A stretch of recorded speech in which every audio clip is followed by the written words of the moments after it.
Welcome to Church Has Glasses. It's Kirk Has Glasses on Sundays. On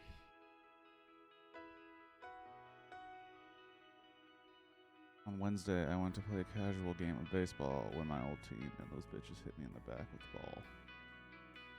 Really?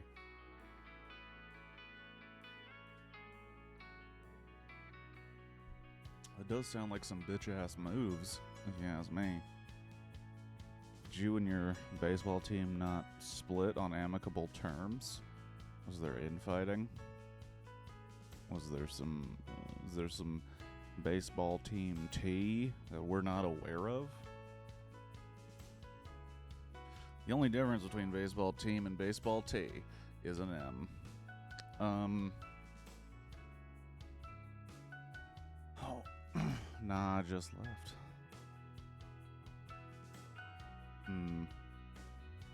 So they're just being assholes because you don't want to play baseball anymore, which I completely understand.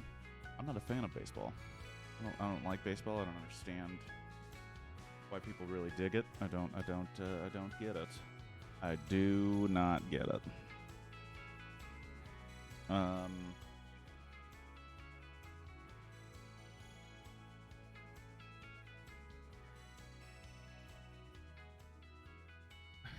They got butthurt about it, though, because I was the pitcher and none of them could pitch. Well, it sounds like, I mean, that's on them for not being more skilled. You know, get your shit together, baseball team. You need to prepare yourself for when people leave, because baseball isn't the most important thing. Some people might have decided, you know, like, this isn't important. I'm gonna go do something else with my life.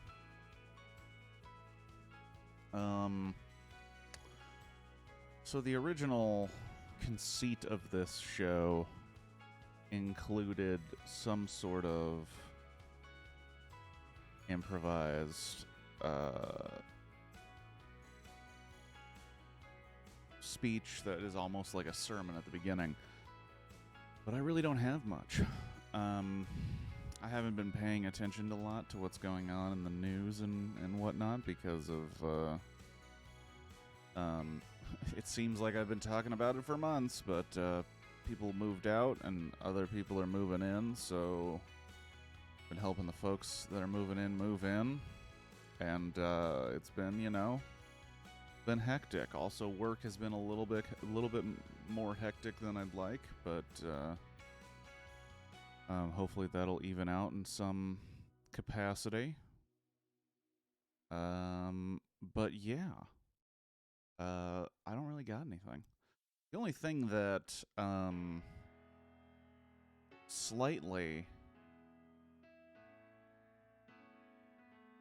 that I could slightly talk about, because it's sort of come up weirdly, because I'm a fan of movies, and since our social media accounts are now providing us echo chambers in what we like so that we stay on them and see their advertisements so they make money. I've been seeing a lot about this Sound of Freedom movie, which is now been co-opted by churches, almost like the Passion of the Christ was, where it's being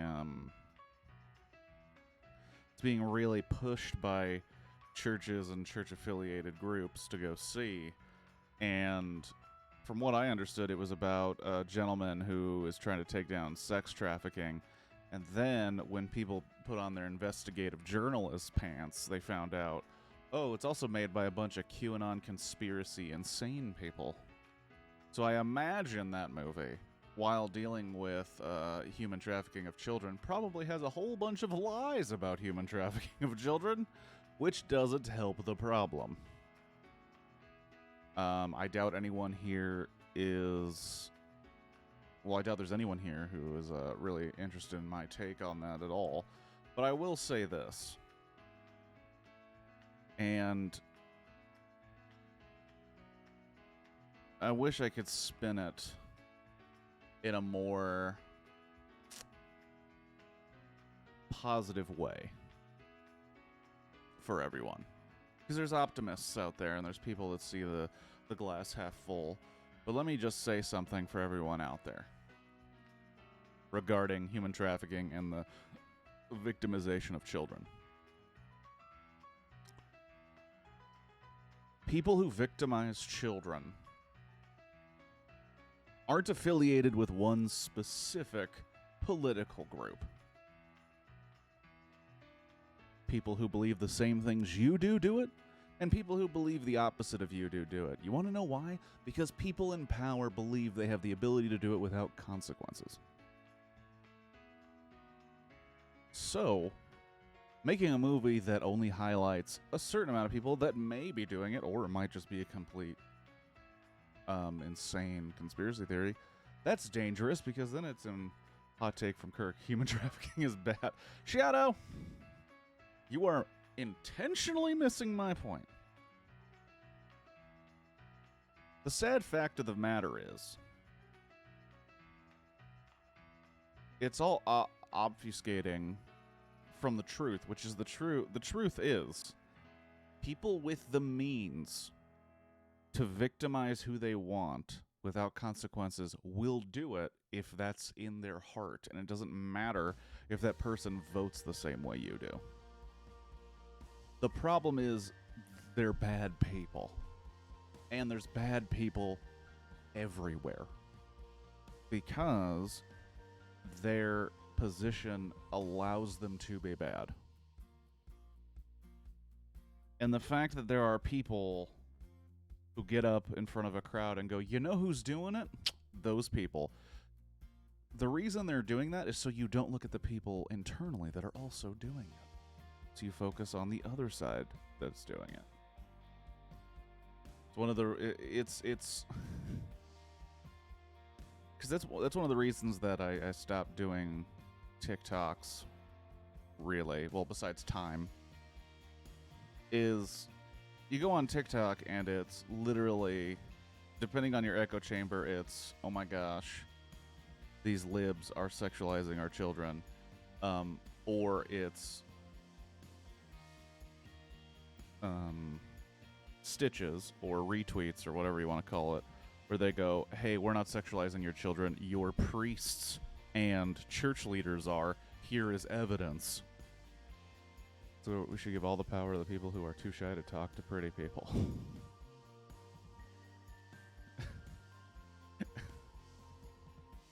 Shadow, if you want to give me that power, I literally cannot abuse it. I cannot talk to people.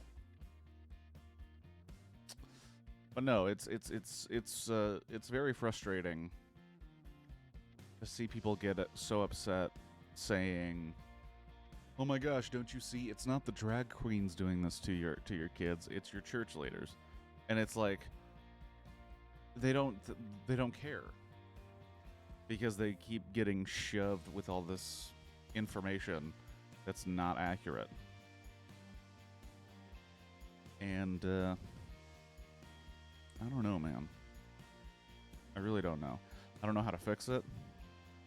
I don't know really what to say to people to get them to think about it. But it really bothers me that people can say, well, this movie is talking about important topics. I take the power, just don't make them do speeches. Don't make me do speeches.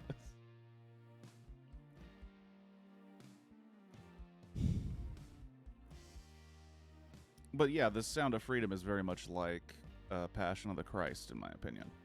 It's a lot of shock value to get people to go back to church. Because I haven't seen the Sound of Freedom, but I do remember seeing Passion of the Christ. And I do remember leaving that theater with my church group when I was a child, seeing a rated R movie that's basically Saw.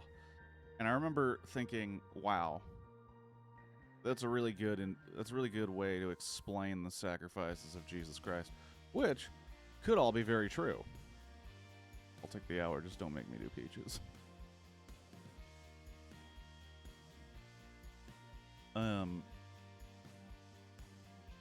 And I remember thinking, wow, I feel extremely guilty because that all happened for my sin. But as I looked back on that time, I'm like, I was also a little traumatized. Praise Kirk as I come to you all the way from a road trip back from South Carolina. Currently, we're passing Richmond, Virginia, and I wish to stop in for a moment. My connection isn't good, so I'll probably dip right after this. Hetrick, thank you for coming by, and we'll allow this absence, Hetrick, if, of course, you tithe. So I'm going to need 10% of your income from Richmond, Virginia. So as soon as we get that Venmo or PayPal or whatever, then you are absolved of your sin of going to South Carolina.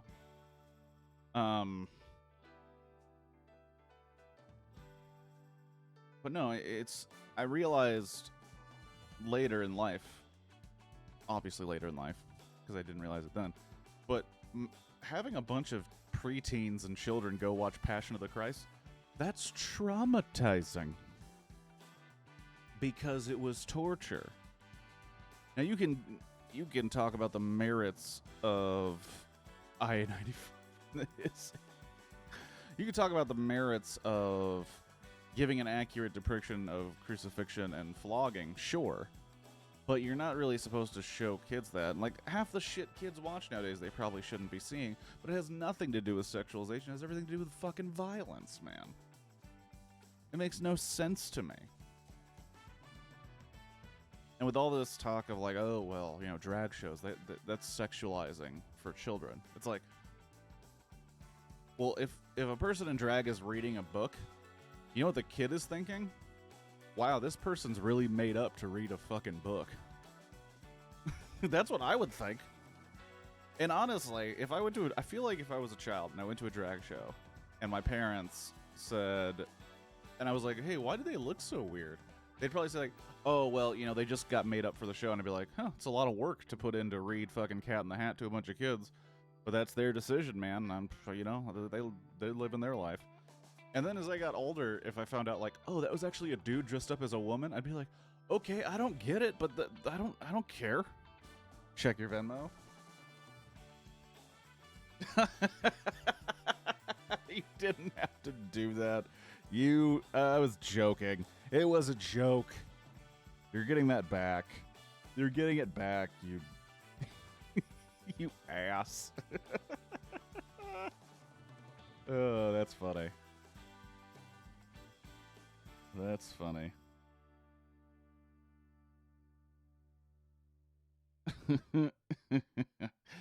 Oh my goodness.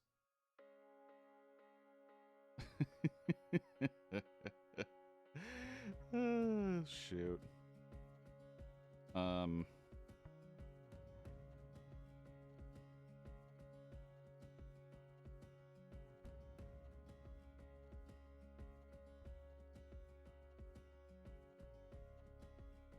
my gosh.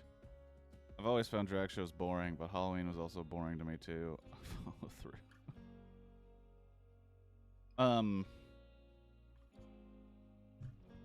Yeah, there's all this talk about drag shows, you know, and like Pride. This is more for drag shows than Pride, because Pride I kind of understand. If you're a group of people that were forced to be in hiding and discriminated against and treated poorly for so long, and then now you're allowed to be yourself and you're allowed to, you know, shout it from the rooftops without fear of violence, even though there's still violence, but there's strength in numbers and whatnot. All right, I've got to go. Have fun washing shit. Thank you, Hedrick. Have fun in Virginia, if that's possible. I'm just kidding, Virginians. But when it comes to drag shows, like, I don't get it. Like, I don't get it. But it's not for me. You know what I'm saying? It's not for me. So that's okay. Like, I don't think anyone's gonna get angry with me when I say I don't get it. Like, I don't get it. And that's fine. Like, I don't think anyone's gonna be upset. I don't care if you do it. I don't care if people want to go. Like, cool. You know, do your thing. Have fun. At no point in my life have I ever thought, like, that's gonna bring down society. Drag shows. Men dressing up as women. Singing. Dancing. No, that's not going to bring about the destruction of the world. You know what will? Global warming. It's currently happening. But you know what didn't cause it? People dressing up as women and then lip syncing. That's the thing. I don't get it. I don't get it, and that's fine. I don't care if anyone does it. I don't think it's corrupting anything. You know, that's what some people want to do. You know? People have things they like to do. I can spend hours building. Have you seen majority of YouTube? That brings down society. It's a good point, Shadow. It's a very good point. But I can spend hours. I can spend hours building Lego sets and watching movies. Other people could find that mind-numbing and insane. Right? We all like different things. We all experience different things. Some of us are more curious than others. Maybe, for all we know, someone's like, I want to go to a drag show just to see what it's like, and then they go, you know what? I don't get it. I'm not going back. But you know what? No one was hurt. That should be allowed in a society that claims to have freedom. Fun fact, 6-year-old Squirtle thought a person from Virginia was called a virgin. Well, they are if they haven't had any sexual activity. Well, I guess sexual intercourse. I think that's technically the phrase. But that's just definition.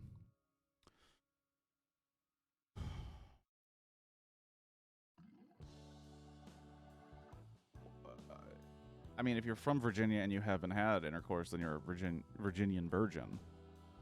And I don't know when you'd have to be born for this, but you could be a Virgo Virginia virgin.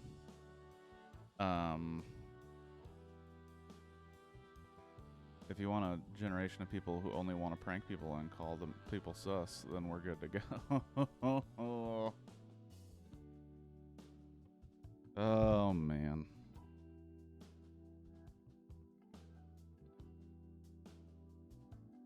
But it is truly a distraction. It really is. And I know that that's also been co-opted by quote-unquote conspiracy theorists. Everything's a distraction, red pillars and all that bullshit, but it's not hard to realize that when a group of people is shouting, worry about this, and it's not something you need to worry about, they're distracting you from other things. According to Google, Virgos are born between August 23rd and September 22nd. So a lot of September, late August and early September babies are in Virginia who have not engaged in intercourse. They are Virgo Virginian virgins. Yeah.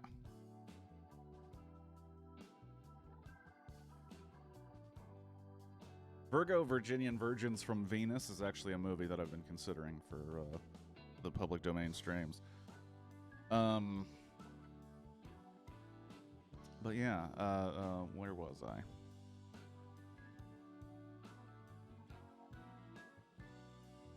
I guess trans people and drag shows are not coming for your children. You need to worry a little bit less about what other people do in the privacy of their own home and with their life. You know what conspiracy theorists are worried about drag shows? You know? Well, no. I'm saying that conspiracy theorists, they usually start with, oh, well, that's a distraction from what's really going on. And then they go into Hollow Earth or aliens or whatever. But I'm saying the focus on trans folks and drag shows is a distraction from other shit. Because, like, why would you be worried? Why are you worried about trans people? Why? It's not easy. Like, I have no idea. I'm cis, white, male. I bathe in privilege. But from what I understand, it's not easy to be trans. And from what I've seen, it's not easy to do drag. You have to have a lot of expertise with makeup. I couldn't handle it for sure. My hands are shaky and I don't understand makeup. I couldn't do drag. Also, I couldn't walk in those shoes. It seems hard. It's a lot of sacrifice, really, to put on a good drag show. I couldn't do it. These people are working very hard to just feel happy for a moment in their lives. And you, I'm not speaking to you, you're not watching. But the people that are getting on trans and drag shows, it's like, you're not doing anything. They're not doing anything to you.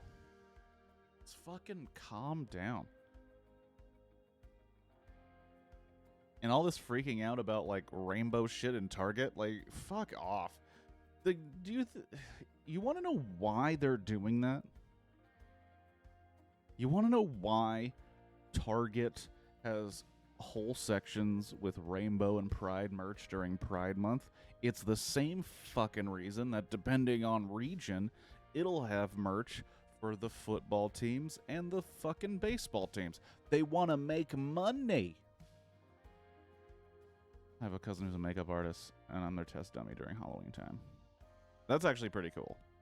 Man, I have a lot of respect for makeup artists, especially like special effects makeup, and I mean even folks that do their own makeup for like drag shows. It's crazy.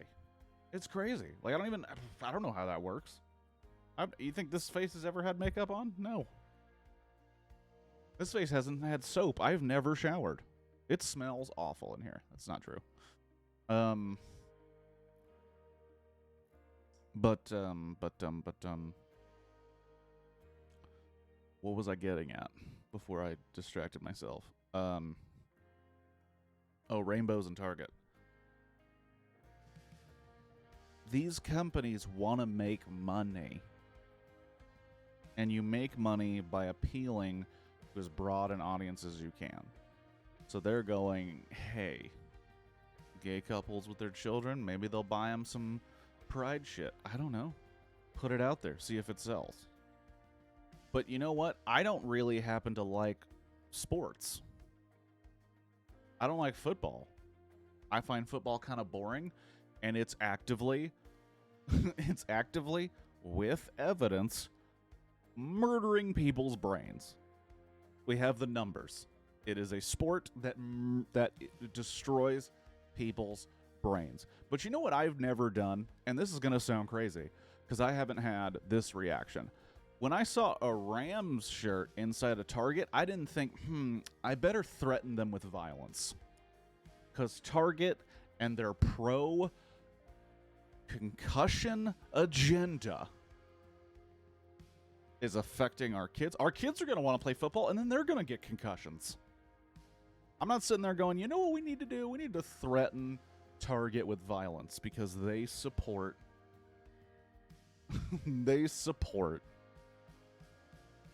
people getting hurt. Marketing companies love June. Did you see how many commercials there were for Pride stuff last month? It's true. And it's transparent. It's transparent to anyone who thinks slightly outside of the box. Like, the fact that all these people are like, oh my god, all this gay shit, we're all going to hell. And it's like, hey, have you noticed that it's going to stop July 1st? Have you noticed? Have you taken a second to notice it? Come the fuck on. Use your brains. Use them.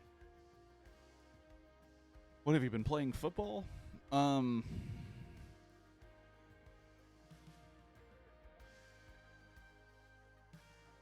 Companies don't actually care. They care about money. And if slapping a rainbow sticker over their logo makes them some money, they're going to do it. And then they're going to hear you complain, and they know you're going to get distracted by, like, Starbucks or something else in about 2 weeks. And they're like, I don't give a shit, because we're making that money. We're making that money. And then July, guess what? We'll sell a bunch of American flag shit for the first 4 days.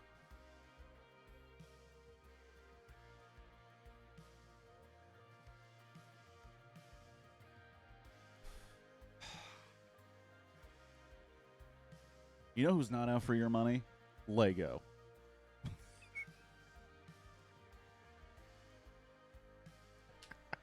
Such a lie.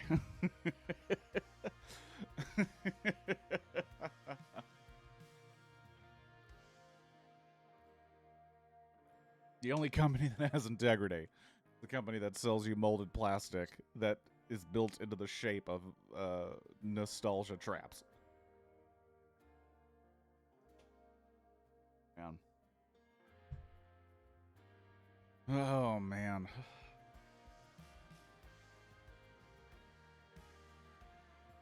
Anyhoozle. I got some shit to clean. Let's get to some PowerWash Simulator.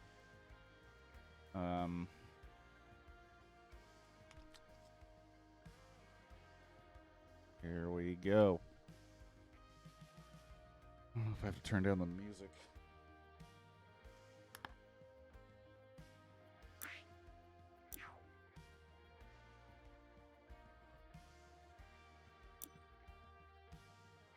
Ugh.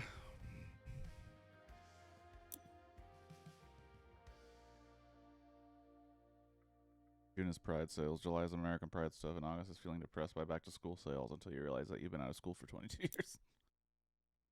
Oh, man. Oh, shit. That's right. I gotta clean this frickin' fire station. Back to school shit. And what a time.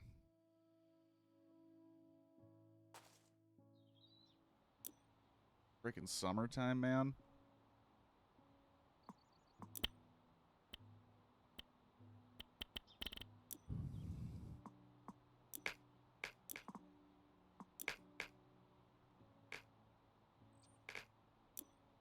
I didn't even have that on. What a dummy. Dun, dun, dun, dun, dun. Going to the back first, cleaning this thing up. Did the front, did the front, did the front, did the front. Did I do this side already? I think I did. I just need to do the back and the other side. Okay, alright.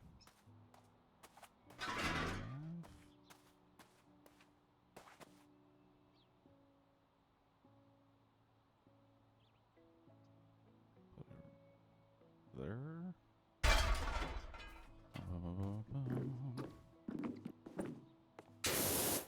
am I doing? What am I doing? Also, does it seem? It seems pretty loud, right? Like I'm not crazy. Seems a little loud, or is it just my headphones?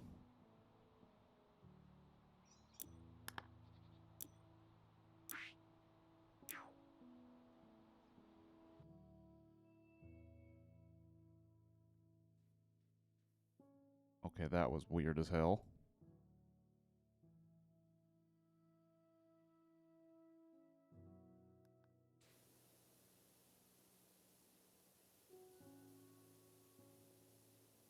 I can barely hear it at all. Come on. Back to school shopping makes me not want to go to college, but at the same time, I want to go to college. College is better than school. At least I thought so. College is way better than school.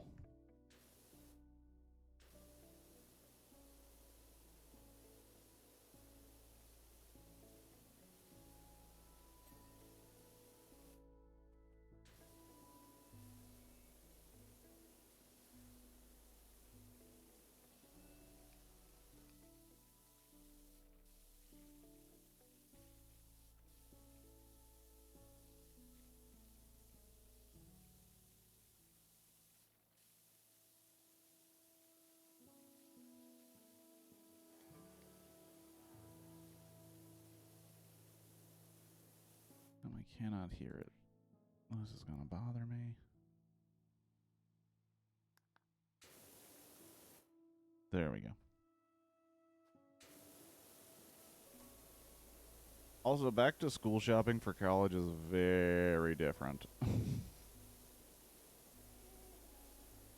It's like, it's pretty much like, especially if you lived on campus or you moved away from home, it is a very different process. Because really, you only need your laptop and maybe some note-taking situations, but it's more like, oh shit, I need a place to live, and I'm gonna need a new microwave because Tom broke our last one. Fifth Avenue Girl, Ginger Rogers, Jail, and Jailhouse Rock with Elvis. Oh. Let's see. Recently, I watched The Fly 2. I didn't really watch it. I threw it on the background. I threw the movie The Wraith on in the background with Charlie Sheen and Sherilyn Fenn and Nick Cassavetes and Clint Howard, and that movie is hilariously stupid.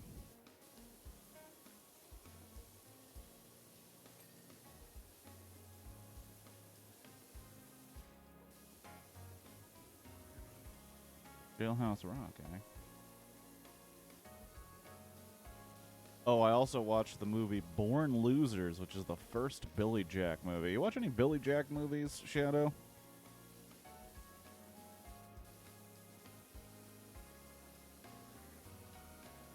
I have a feeling you know who Billy Jack is. I don't expect Squirtle to know. Clint Howard, have you seen Ice Cream Man? I have not seen Ice Cream Man. But I will say, Clint Howard in The Wraith is hilarious. Because it's like he's in a completely different movie. Like, Clint Howard's character doesn't belong in the movie The Wraith, and yet he's in it.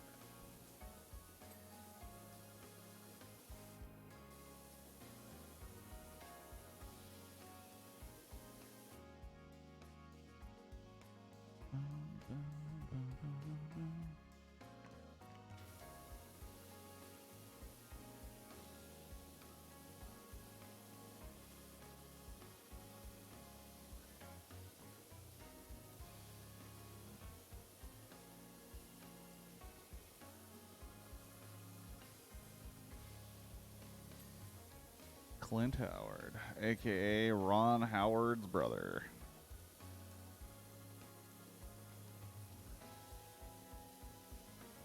Or the dude that's in all those Ron Howard movies, and you're like, how does this guy keep getting into Ron Howard movies? It's because they're related.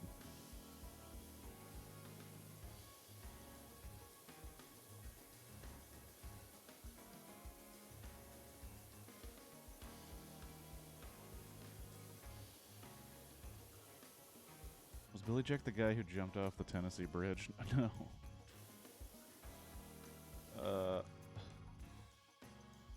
Billy Jack is like liberal Rambo, I think would be a good way to describe him. Like a former Green Beret who's half Native American, and he doesn't really like people, so he just kind of like lives near this super liberal hippy dippy schools and beats the shit out of like assholes that fuck with the people at that school because they're, you know, liberal and multicultural and weird. And then the town is like all rednecks who just want to, you know, destroy the school because it's a bunch of hippies with their hippie commie ideas.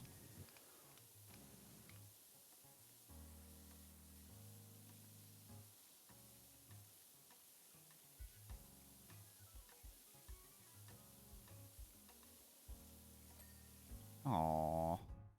Got rid of the... But Billy Jack is hilarious. Because it's really like, it's trying to be like this action movie, like the other action movies of the 80s, but it's also like going really hard on the liberal politics. Like, to a point where you're like, okay, we get it. Like, we fucking get it, dude. The kind of movie where it'll just cut to a song about peace for 3 full minutes.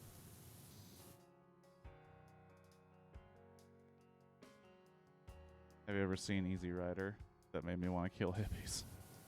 I actually haven't seen Easy Rider. That's one of those. That's one of those. That's one of those bucket list movies. I still gotta see it eventually. Oh, I don't take fall damage. What am I doing?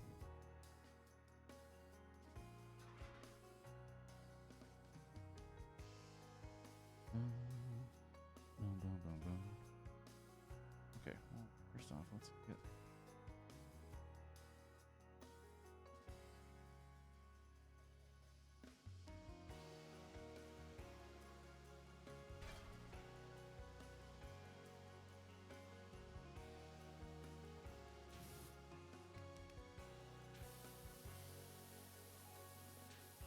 Okay, maybe this wasn't a good idea, actually.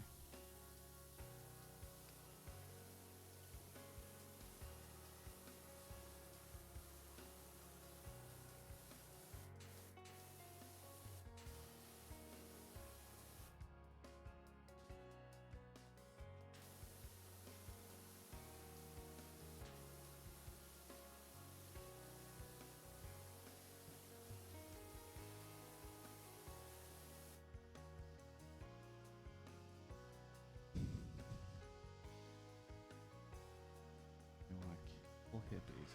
Damn it. Damn it. That's not what I wanted to do.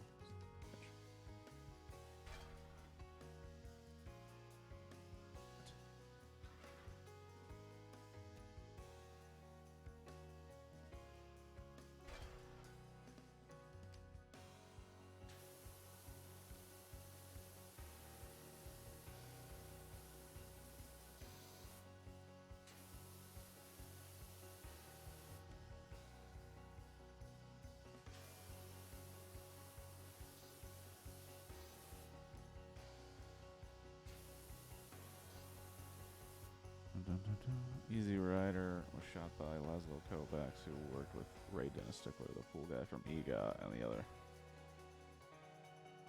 Really? That's awesome.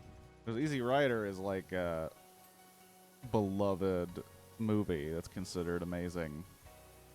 And I'm pretty sure is in like the National Film Registry and probably on like the best films of all time lists. And somebody who worked with those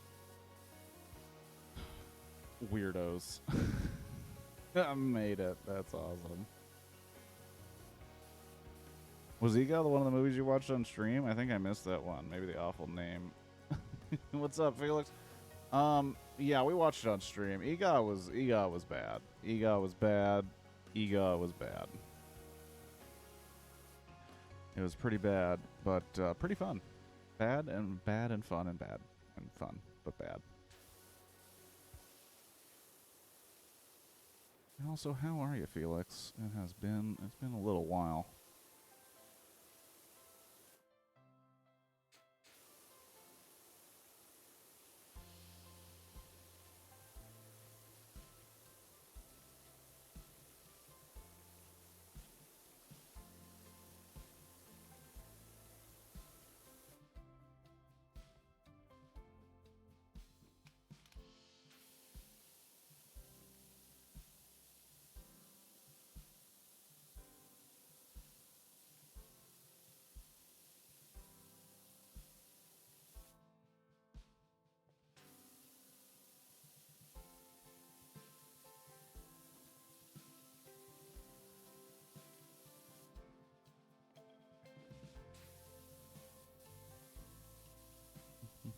Indeed, apologies for missing the last few Sunday streams. I started a D&D game.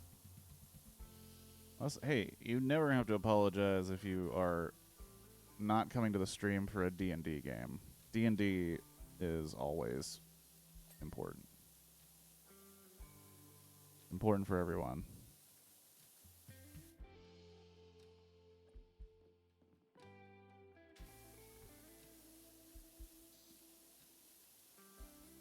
People at my work have expressed interest in starting a D&D game, and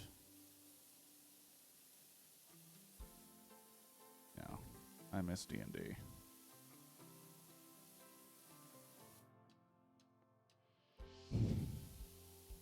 I do. Yeah, you're right. You do have to add that. You have to add that little extra with the right people.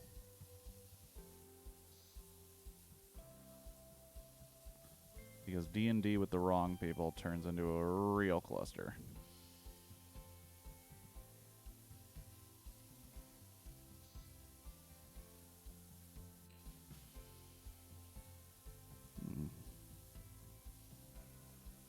Third done.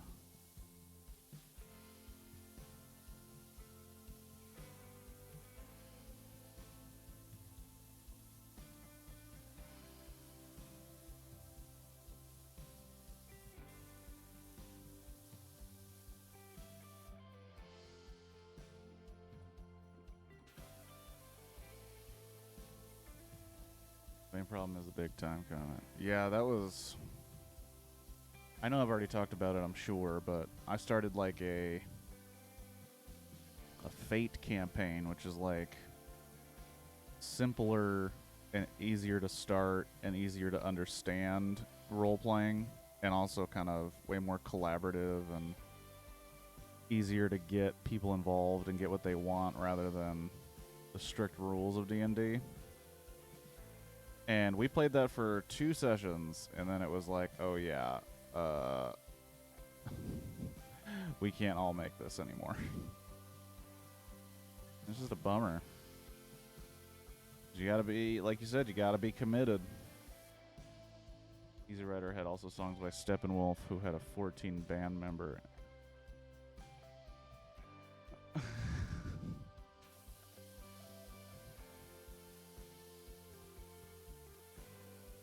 And I don't know anything about Easy Rider, but Easy Rider,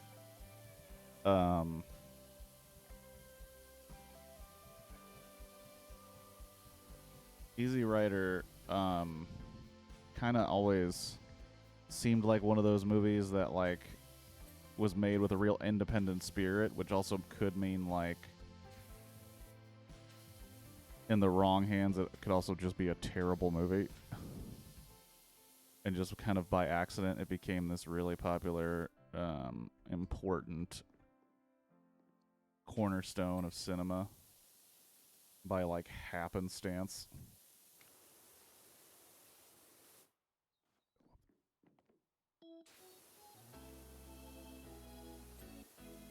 There we go. Boom. The drill tower is clean. Alrighty.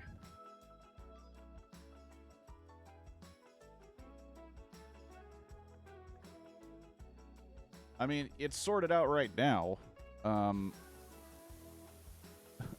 Because of the internet malarkey starting the way it did, I have very little confidence in the company in case something else happens, but the internet is sorted out for the moment and is currently running and running pretty well. But yeah. Oh boy. Internet malarkey is a good way to describe it, man.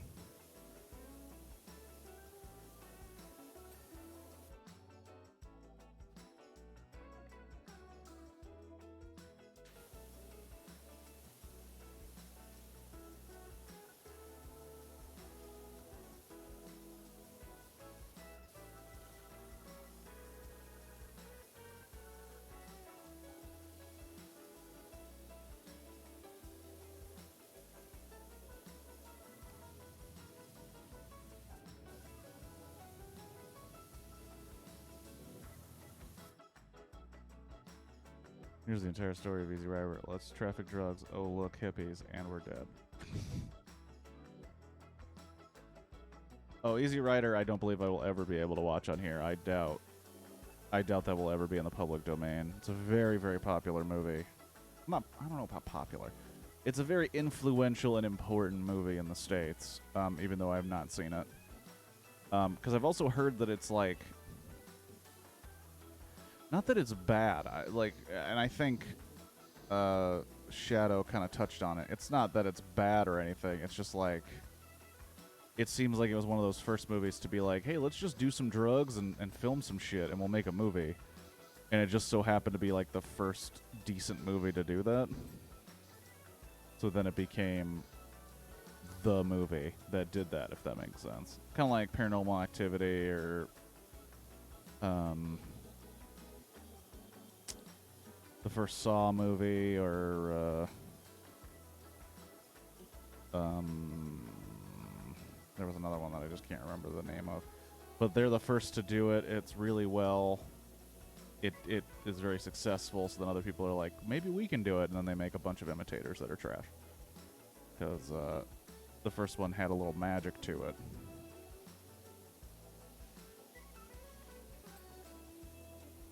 What did I get stuck on?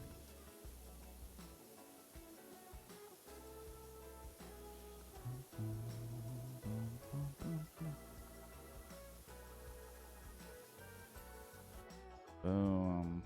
Cleaning the wall. Cleaning the wall.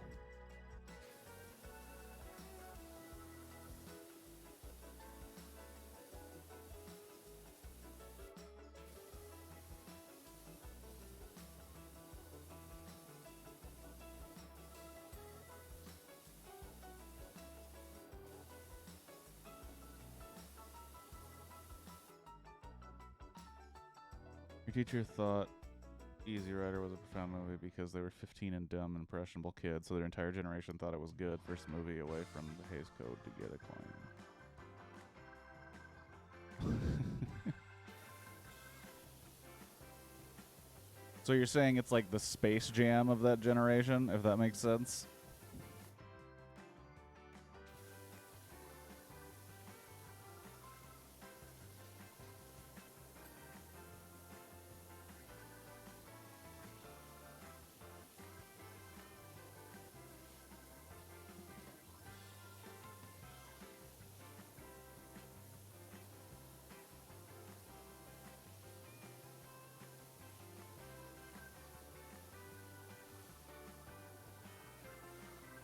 No way, Space Jam had a plot.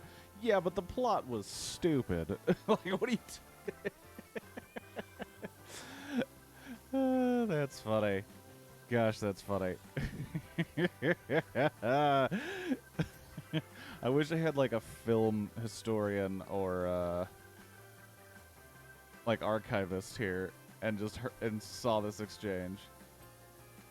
So... Easy Rider was like that generation Space Jam. No way, Space Jam had a plot.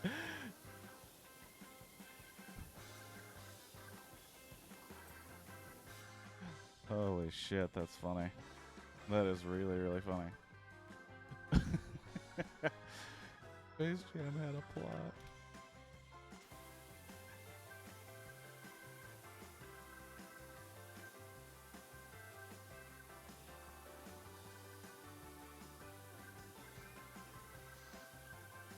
You know, but notice your ad says PowerWash. Do you realize that involves hot water? You should change the wording in your ad to pressure wash because you're planning to upgrade soon.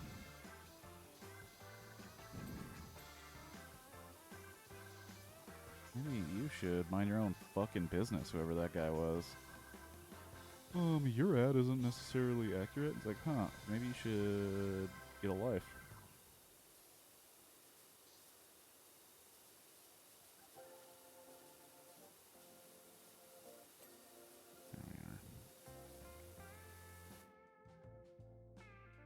Ega had more defined characters than Easy Rider.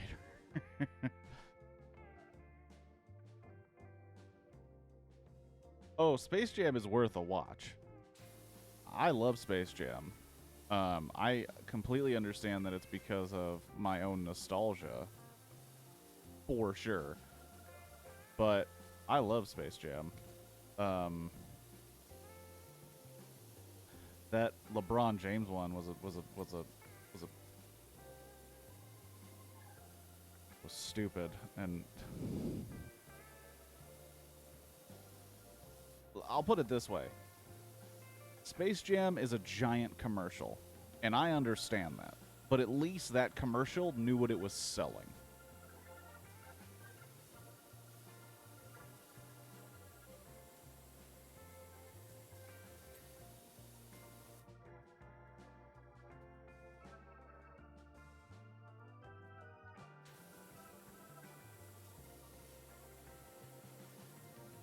new Space Jam doesn't really know shit about what it's doing.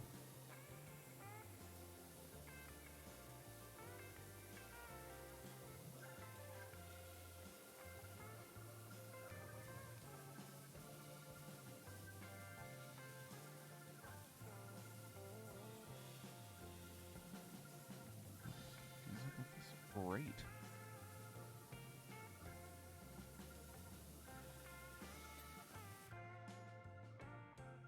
A commercial for what? The NBA? It was a commercial for McDonald's, Jordan shoes, the NBA, the MLB. What else were they selling in Space Jam? Some golf products.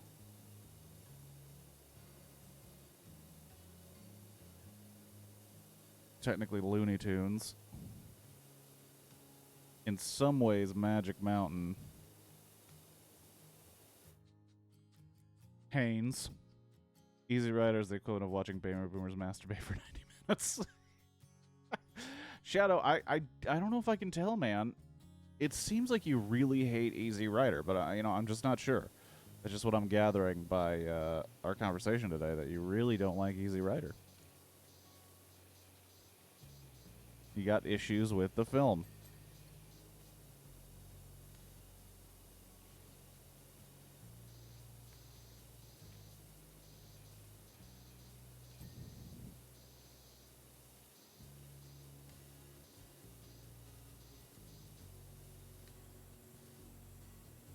I think there would be people that disagree with you about Space Jam having a plot, though.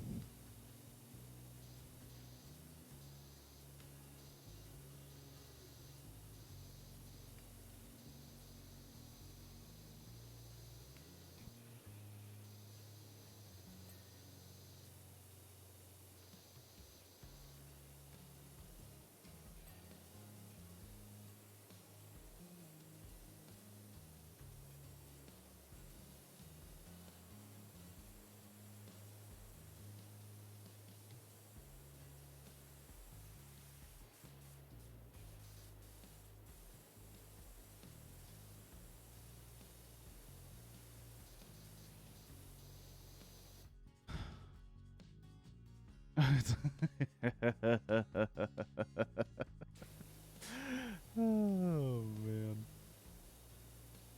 You know they made an Easy Rider too? And it was just basically a film made by a rich guy who just liked the first Easy Rider.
From downtown.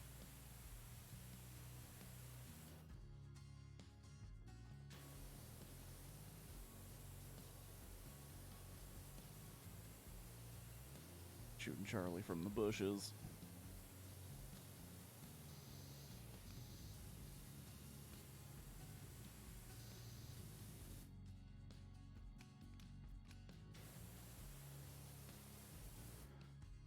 I've seen the sequel. It's bad, but not as pretentious as the first. Damn.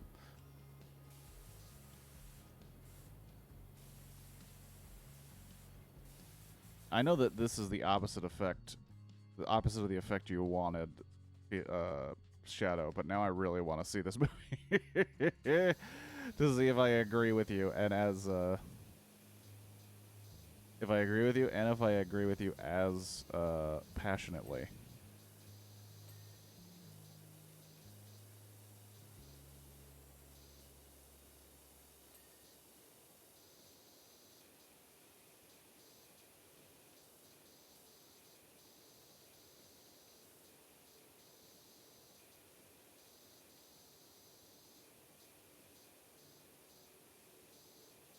I feel like no amount of Jason Mantzoukas could save the summary of the sequel.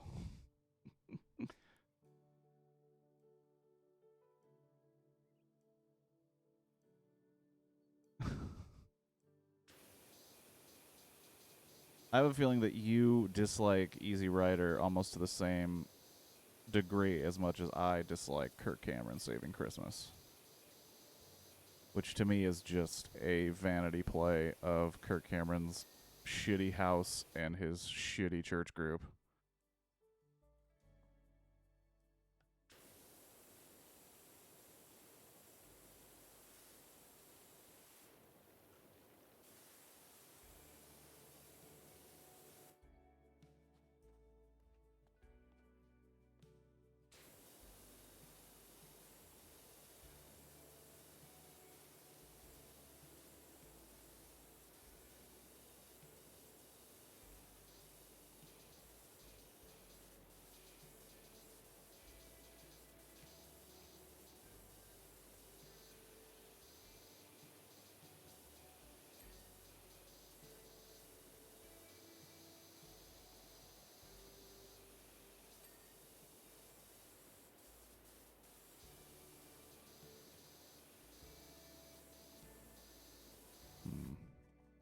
Do I need to get on a ladder to actually do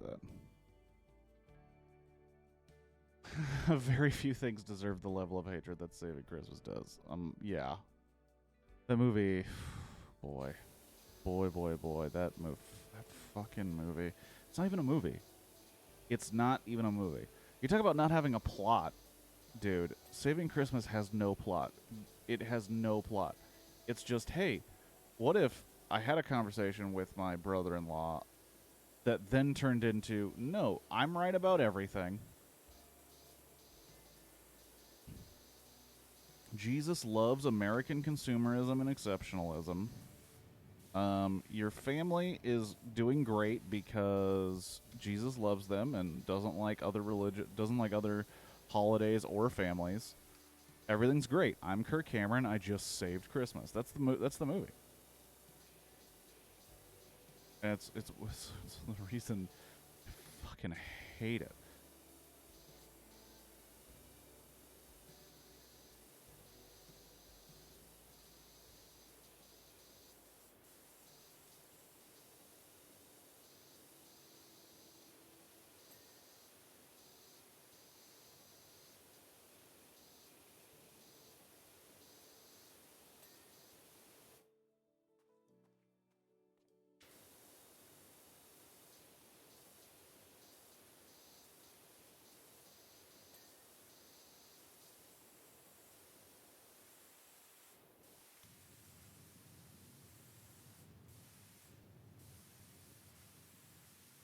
Oh, there's like a little extra thing there. I didn't even know.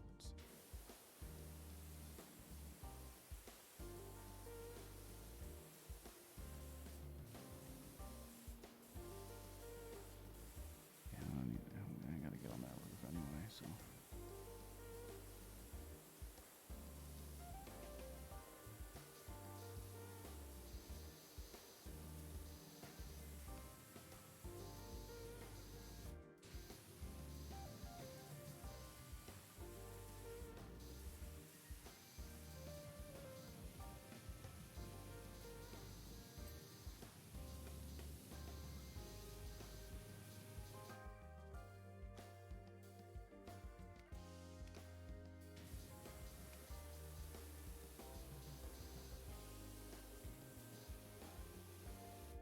That would be an accurate comparison. Empty coca mugs for empty Dennis Hopper brain.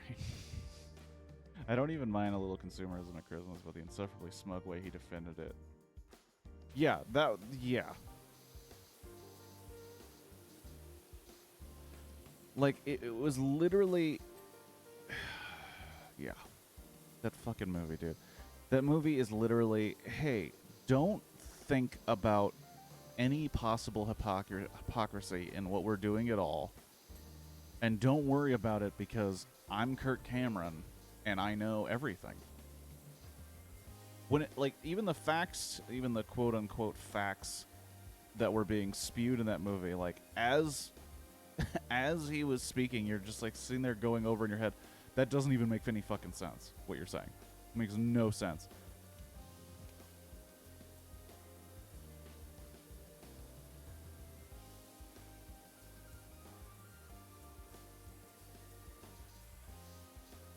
It really felt like if you've ever had an argument with someone who doesn't have any, like...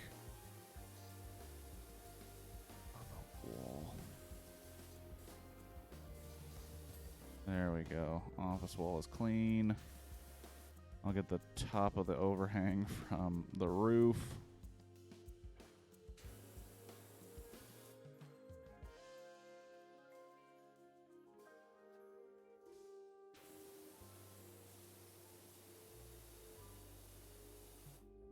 But yeah, that... oh my gosh, that movie makes me angry when I think about it. Just absolutely angry.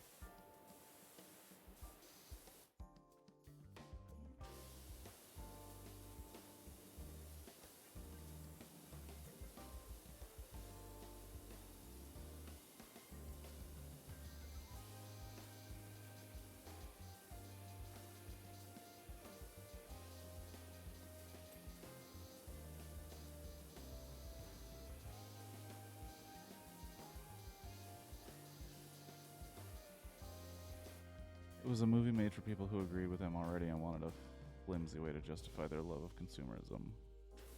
Well, it also,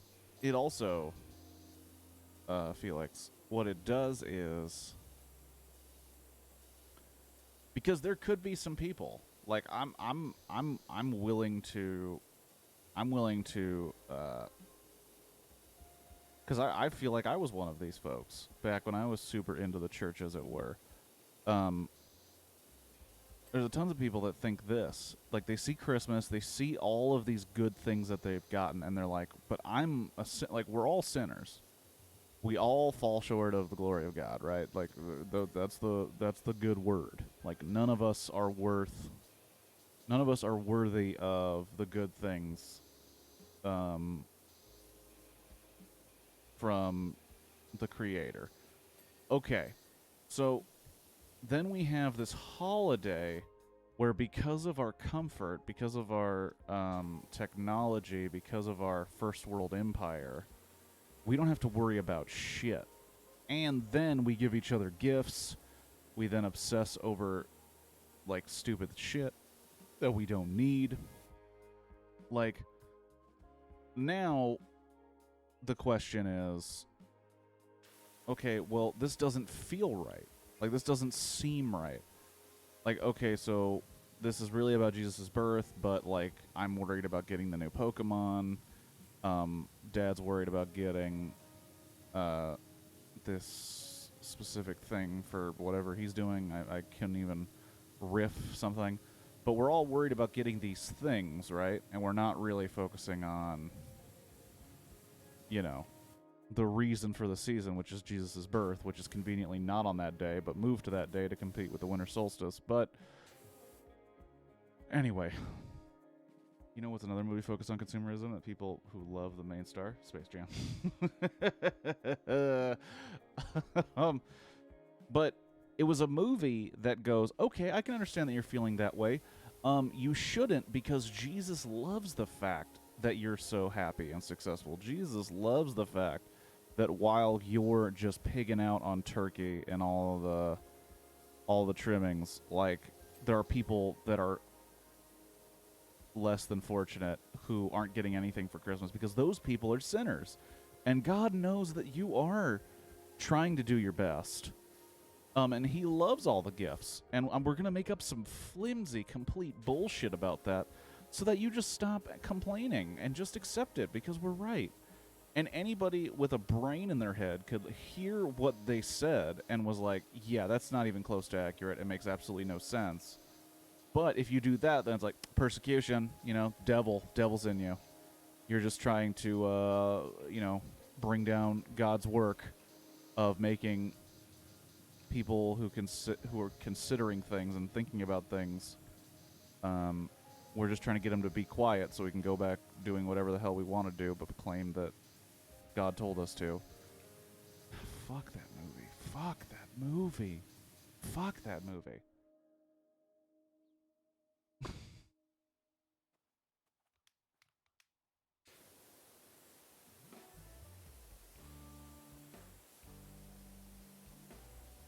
Because it would be a different movie if, like... It would be a very different movie and a very different reaction from me. If the movie, like, had a guy who's like, look, man, it's like a crisis, I have a crisis of faith. Like, to me, I don't understand why we can live with this luxury and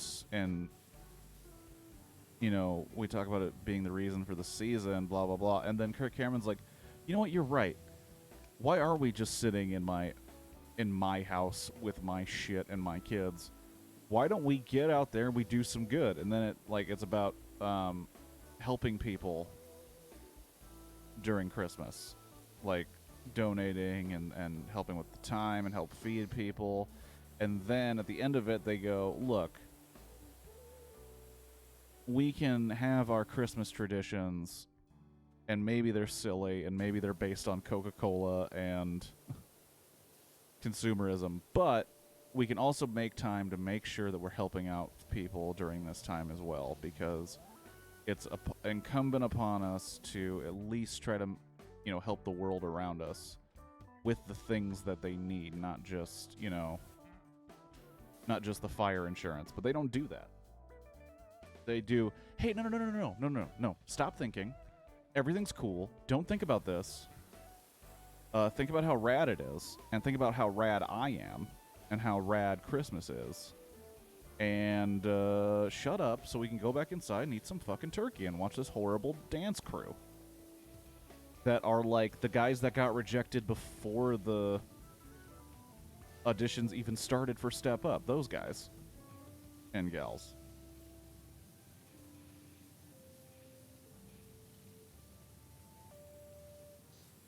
Fuck, now I'm just angry thinking about that movie. Movies shouldn't make your blood boil. They shouldn't. They shouldn't make your blood boil. Movie's doing it. Anyway. Don't see Kirk Cameron's Saving Christmas or Easy Rider. But see Space Jam.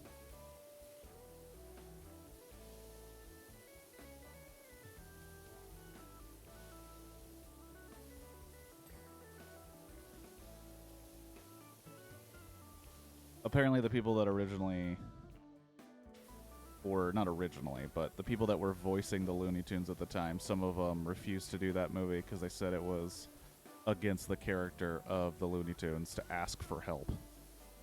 Specifically Bugs Bunny. They said Bugs Bunny would never ask somebody for help to deal with bullies. And it's like, it's a cartoon, man. It's a cartoon, man.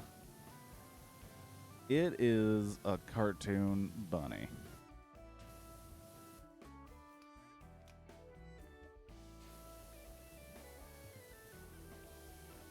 I love Batman, but like I'm not gonna be the guy that's like, at least not anymore. I may have been that guy in the past, but nowadays I'm not gonna be that guy that's like, Batman wouldn't do that. It's like Batman has been like 100 different things written by 100 different people. At this point, Batman could basically be anything. Remember the story of the Pharisees asking Jesus what's the most important rule was? He didn't say do unto others. He said, buy that ham.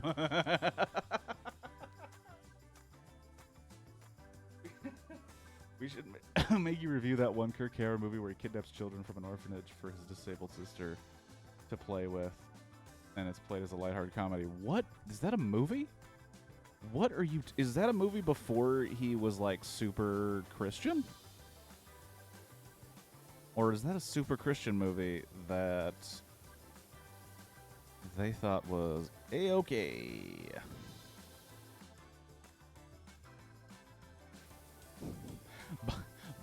Buy that ham. Buy that ham is probably one of my favorite phrases of the stream so far. Hey, buy that ham.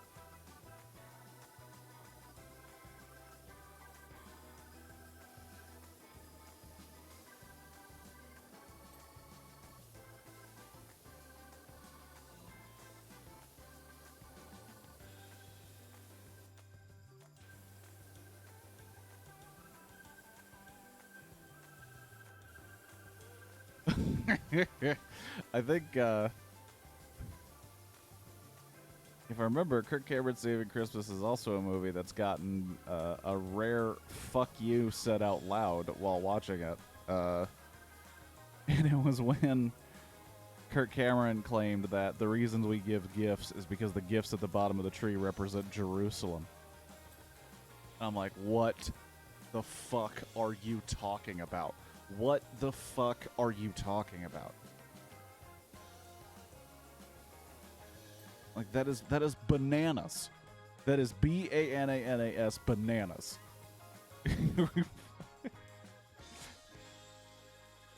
I've been saving Believe Me on random things, and I always fucking forget. It's one of his earlier movies, though it does have some Christian...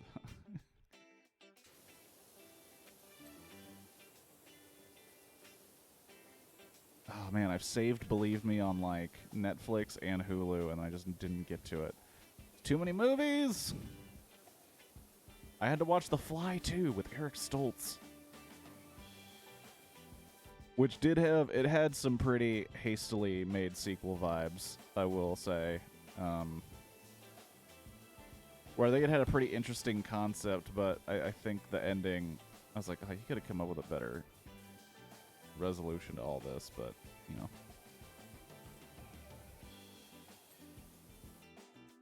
But I don't make the movies, man. I just watch them.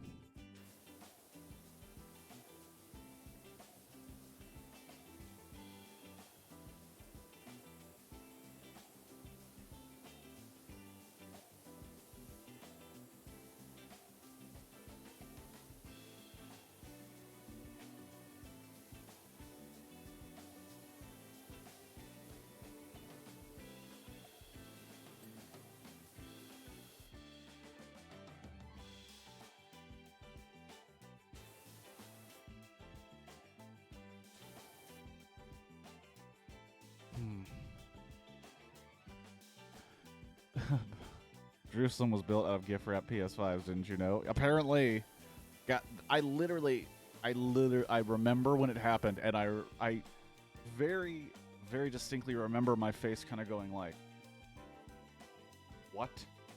Fuck you. Because it's so dumb. Did Eric Stoltz try to transport it into another pod, and he came out Michael J. Fuck Eric Stoltz. But no, I made that same joke in my Letterboxd review. The same kind of joke, not the exact same joke. Oh, Eric Stoltz, you could have been Marty McFly if you weren't such a douche. But then it wouldn't be the all-time classic that it is today.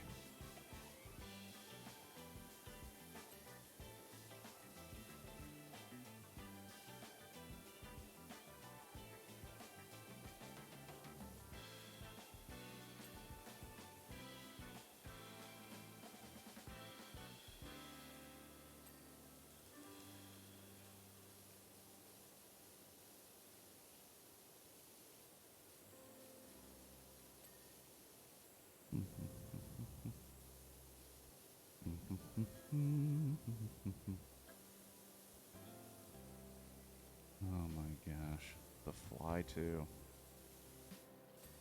I will say there's one thing that The Fly did, or The Fly 2 did, that kind of bummed me out. So, the first Fly, I believe it's Cronenberg, And Cronenberg's known for, you know, getting wild and out with that gore. Specifically body horror type stuff. And I'm watching The Fly 2, and The Fly 2 kind of has this setup that, like, doesn't really require gore. You know what I mean? Like, if you, Doc, it's Leonard, calls Dad. When can you come around? I got something filthy dirty for you. Okay, Leonard, that seems like a weird thing to say, but... I got something filthy for you. Come by, my name's Leonard. But The Fly 2 is the concept that Gina Davis's character, who had relations with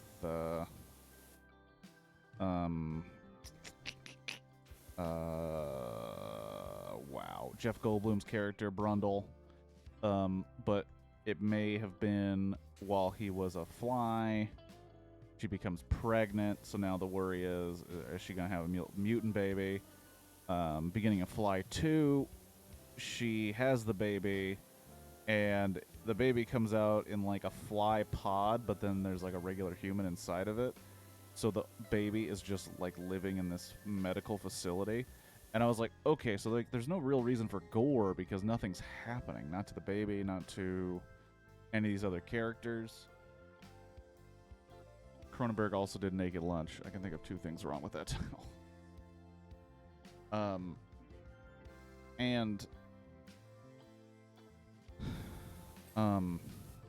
Then the movie like finds contrived ways to like just insert gore into it, and I was like, you don't have to do that.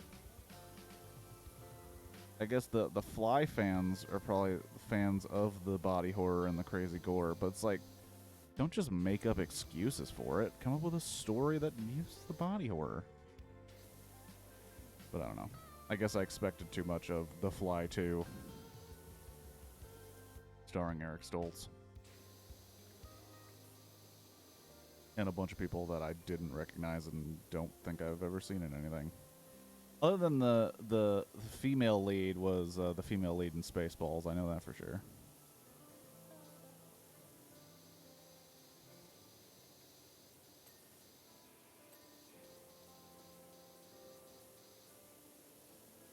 Oh, Cronenberg. Cronenberg is also in Jason X, also known as Jason Goes to Space.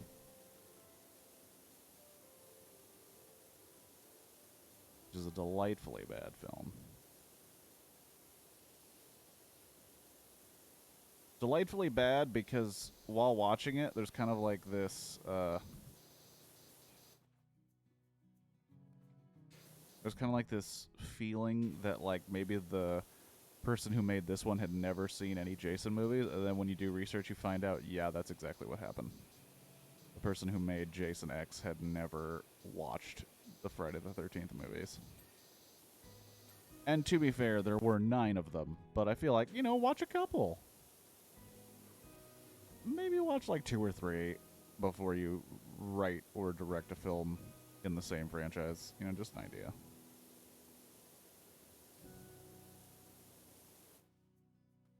Remember that scene when Jeff Goldblum had to arm wrestle to win his son from Robert Loggia? That was Arnold. That was not Arnold Schwarzenegger. That was Sylvester Stallone in Over the Top, made by Canon Films. Another great, terrible movie about arm wrestling and family.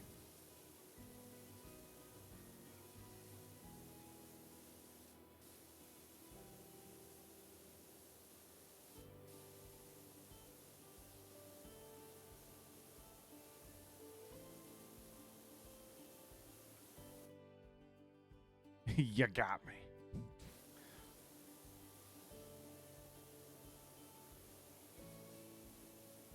And I only watched The Fly 2 because I had never seen the Jeff Goldblum Fly all the way through. And when I did, I was like, this is a pretty dope movie. I can see why it is has a bit of a following. And has folks singing its praises. And then I was like, The Fly 2. I heard it referenced The Fly 2, but I've never heard anyone say anything positive. And it was on the same streaming service as the first Fly, and I was like, you know what, let's give it a shot. Let's find out how this movie goes. And then, you know,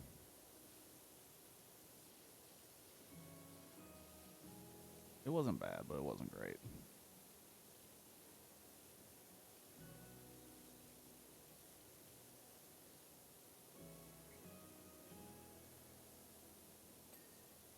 Boom. We got clean walls, everybody. We got clean walls. Now we just gotta get up on the roof. Look at what's going on over here. We got a food market. We got a diner and a motel. How far out?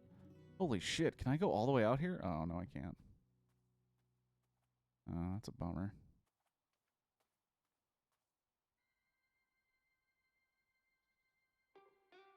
Am I in a Twilight Zone? Review Tremors, go. I really like Tremors. I think the first Tremors is a great movie. With Kevin Bacon kicking ass and taking names in it. The only I don't know if I've even seen all of the Tremors sequels. I think that's like the one I think that's the one thing that I can't really speak to, the Tremors sequels. But I can say with certainty that Tremors, the later Tremors are like a better version of Kingdom of the Crystal Skull, because I believe Michael Gross is the guy that's in all of the Tremors still. He's like the one connecting factor, and he's kind of like a crazy lunatic guy. Eventually it's revealed that his son is Jamie Kennedy, and then they go hunting graboids as like a family business. And it was very Kingdom of the Crystal Scully, but like actually decent, which is weird for like a shitty horror movie sequel. But yeah, the first Tremors is dope. Like, kind of a creative monster decision. Interesting deaths, because people have to get like dragged into the ground itself in some way. I don't know. I dig Tremors, the first Tremors. I can't really speak to the sequels because I think I haven't seen all the sequels, and the sequels I have seen, it's really only been once. But that OG Tremors, man, that OG Tremors is the shit.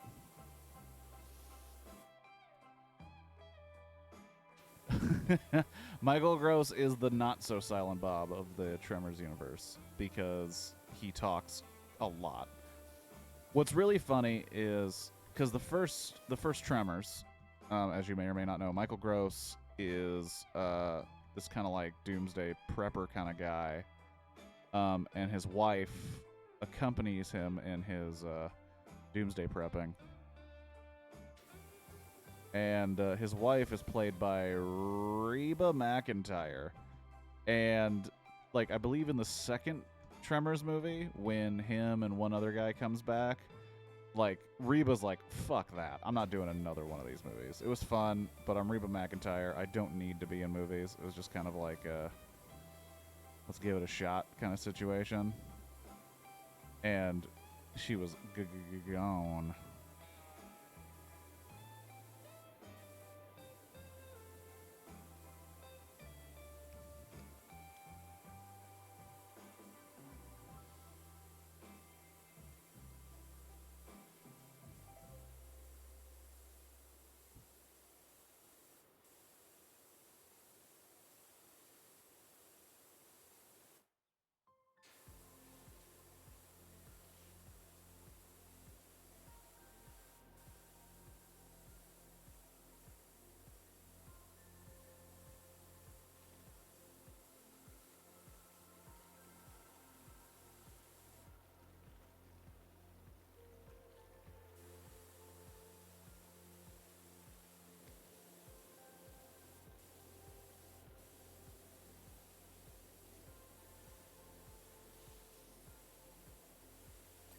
Boom.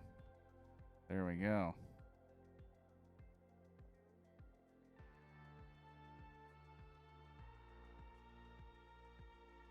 Fun fact, they shot the sixth trim here in South Africa and tried to pass it off as Canadian snowscape by color editing and the sand to look white. What? That seems insane. I thought they did... Wait, did they also shoot one in South Africa that was supposed to be South Africa? Because I vaguely remember seeing a trailer for one that was like... I thought set in Africa. I could be way off.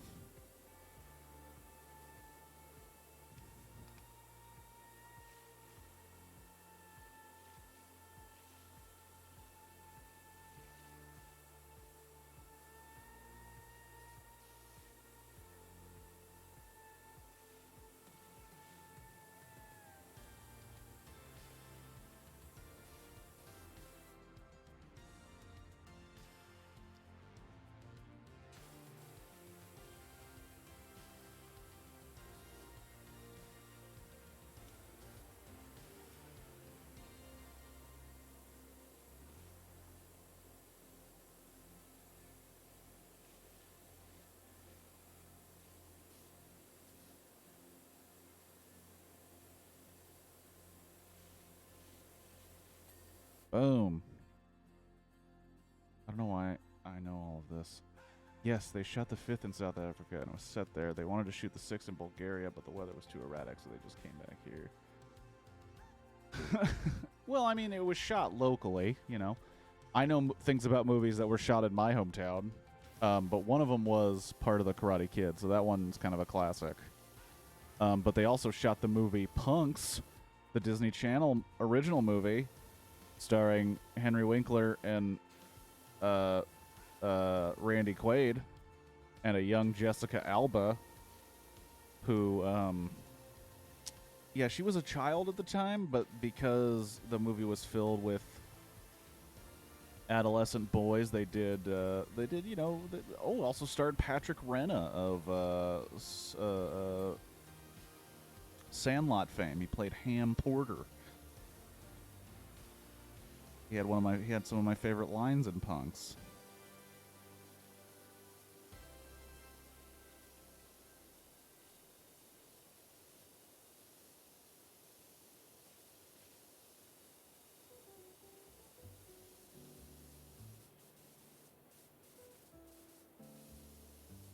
I actually met Patrick Renna once.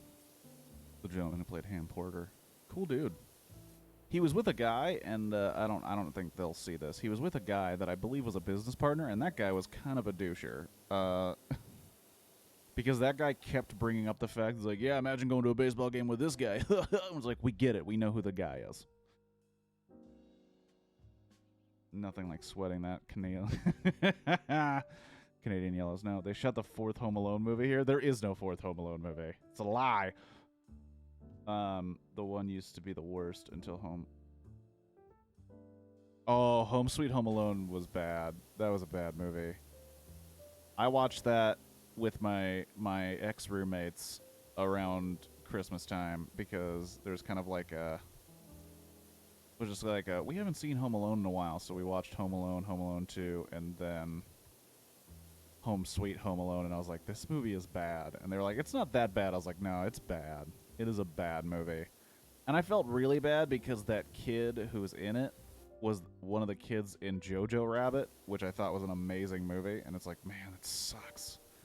Sucks to go from a movie that deserves an Oscar to this trash. Very Halle Berry-esque.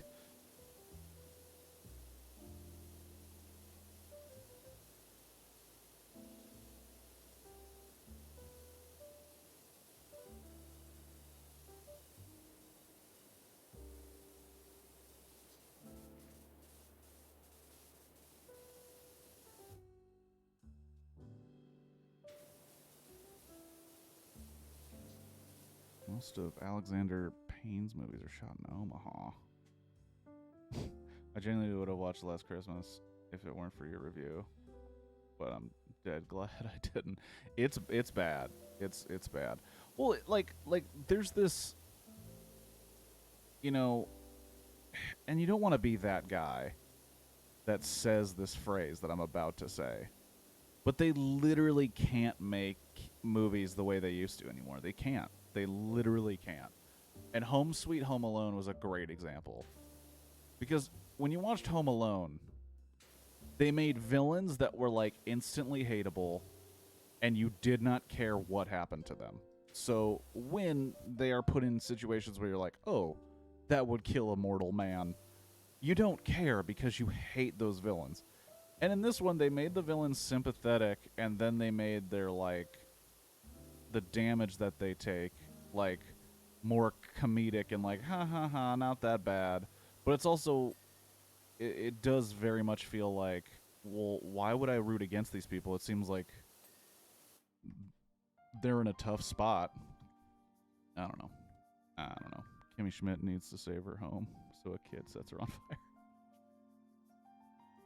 Omaha is a city. Omaha, Nebraska? I believe it's like the big Nebraska city. I believe. I could be way off. Other than Kansas City. Even though, from what I hear, there's nothing on the Kansas side of Kansas City. Kansas. All the cool stuff in Kansas City is on the Missouri side. That's what I heard. I don't know for sure. I don't live in either of those states. That's just what I heard. Do not come after me, Kansas.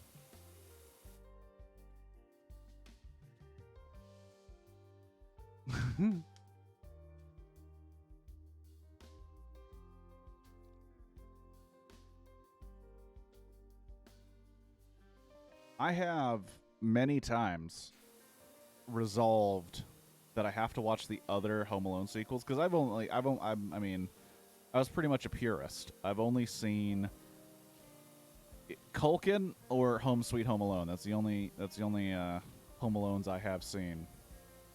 And I don't know if I have the strength to do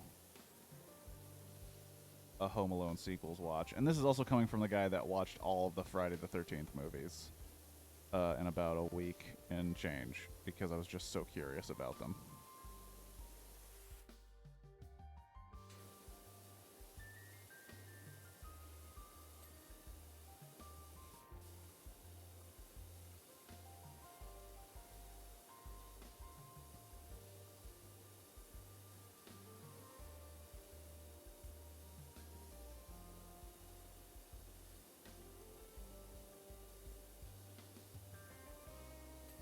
Boom, office wall cleared.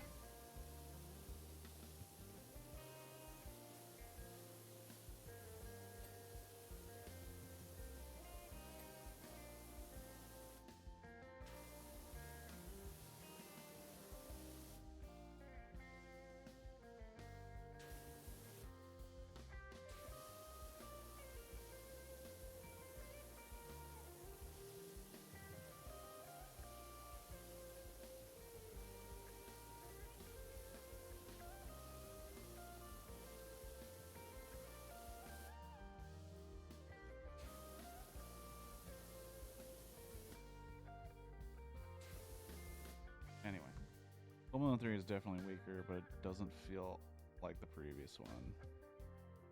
And doesn't feel like the previous one. But if you're watching the series for the traps, it delivers on those.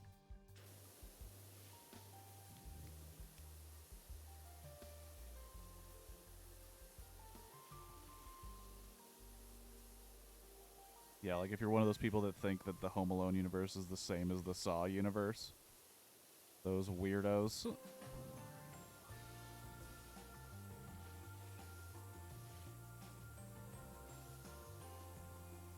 And they're just like, no, dude, seriously. Kevin McAllister is 100% Jigsaw. And it's like, guys, it isn't.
I haven't seen any Home Alone movies in 30 years.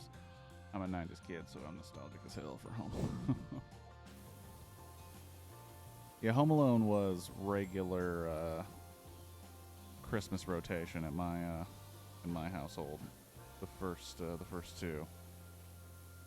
We were big Home Alone fans. But there is to go back to what I was saying, like there is something about Home Alone that just cannot be made today. And it's not even like I mean, I don't know, how do you phrase the argument? It has everything to do with the fact that, like, showing kids in danger is, like, now, like, a rated R offense. But when you think about it, like, even some of, like, the best movies in some people's minds, I mean, I would say this is one of the best movies of all time. Jurassic Park. Those kids are in mortal danger. Kids of Jurassic Park are in straight up mortal danger. They are going to get killed by dinosaurs. And they were put there by their grandfather to show how safe his park was, because he just wants the park to come out, even though it has murdered one of his workers. Home Alone has a child who is left home alone, hence the name, and is now being pursued to be murdered by two men who actively threaten the child's life the entire movie. It's like, that movie cannot be made now. It just can't. And if it is made, you're immediately not a family movie because of how they're gonna rate it. Like, it's just not gonna work. Now, if it's like a fantasy type of threat, we're talking like Transformers, I don't know, fantasy creatures, Marvel, where no one bleeds real blood, they bleed like green or black blood, then somehow it's okay. Because, like, it's not real stakes. But you're not going to see movies like Home Alone anymore because you can't show kids getting in danger. You also can't show kids literally, like, murdering people.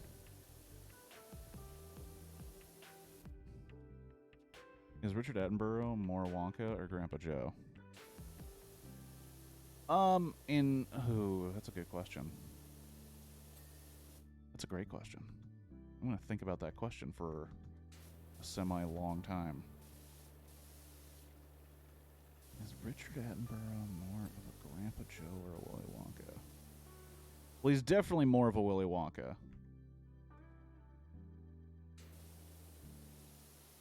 He's definitely more of a Willy Wonka. And a not as successful one. Because you think about all the parts of Jurassic Park where, like, you have, like, the dramatic,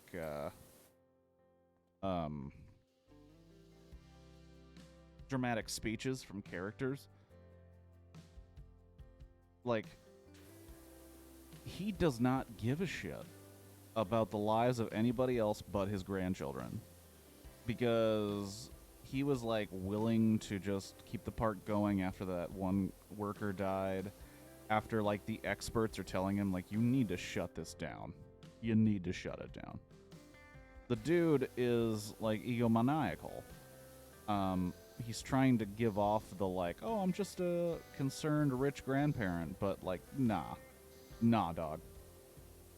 You are a psycho. Nice.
Jurassic Park was another one I haven't seen since '94. It never really hit for me.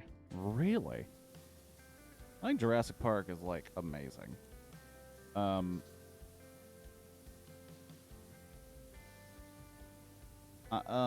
think it's amazing mostly because, like, the lesson and the, like, conflict of Jurassic Park is so good and such a great idea. And then it's late in life sequels, mostly Jurassic World, basically were like, oh, that's an interesting moral. Fuck it. Fuck that. It was very much like, you'd think they would have learned after all those movies. Nah, fuck it. Let's make the ultimate worst decision with all of the information we have.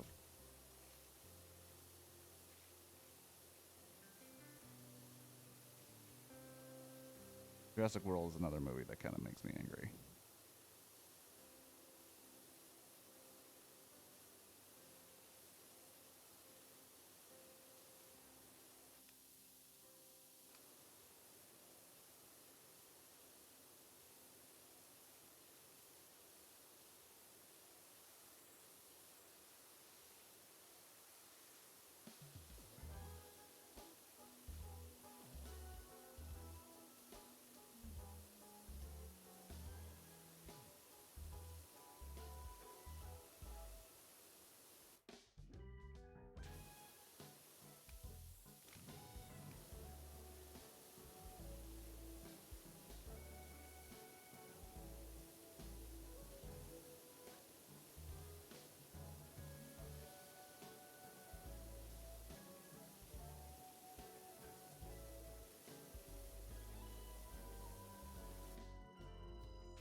So I'm going to do something.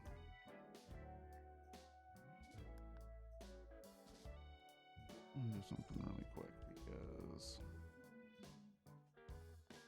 the office wall is not clean.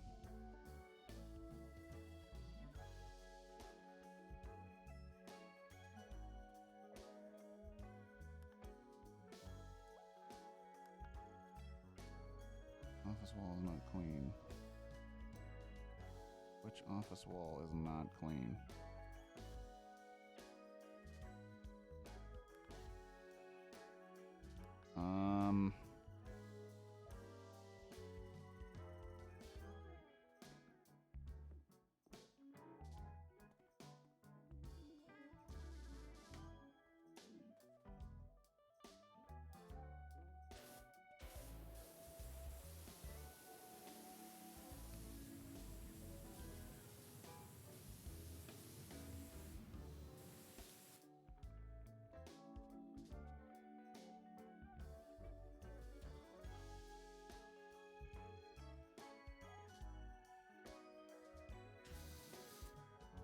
The hell? Oh, now it's clean all of a sudden? No, it's not clean.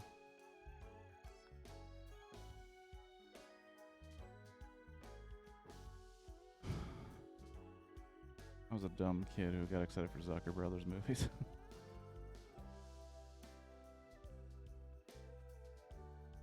Well, yeah, and the book that Jurassic Park is based on, they learn that lesson and then destroy the entire island because they're like, well, there's really only one way to fix this.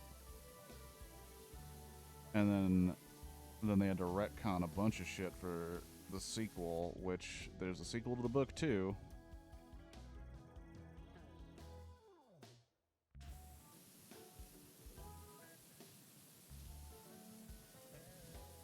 Oh shit, are you serious? That's dumb. That's dumb. Fix your levels.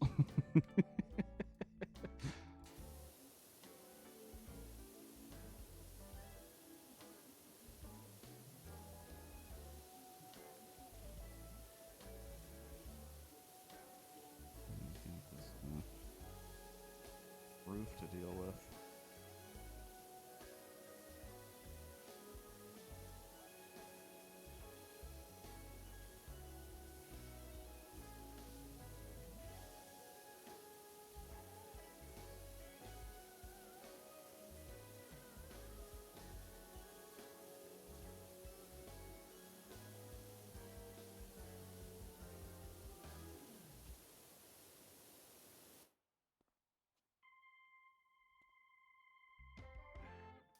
Zucker Brothers. Oh, yeah.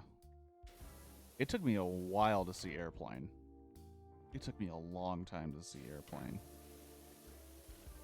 And then when I did, I was like, oh, okay, I get it. I get it. This doesn't change the game. It's clear. It makes sense.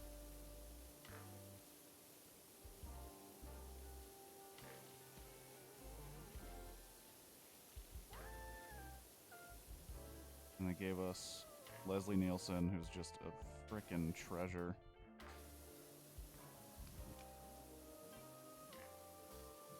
And Airplane, or no, Naked Gun has one of my favorite, like, cameo jokes. Which was like when the guy's like, yep, you just want to see me, you just want to beat me down, you want to ask me questions. They're like, these guys aren't for you. Weird Al's on the plane. I'm not saying Jurassic Park is bad, I just don't work for me like it did other kids. And that's fair. Funny, most people haven't seen the movie Airplane as a parody of, but it still works as a comedy on its own. It's rare for parodies.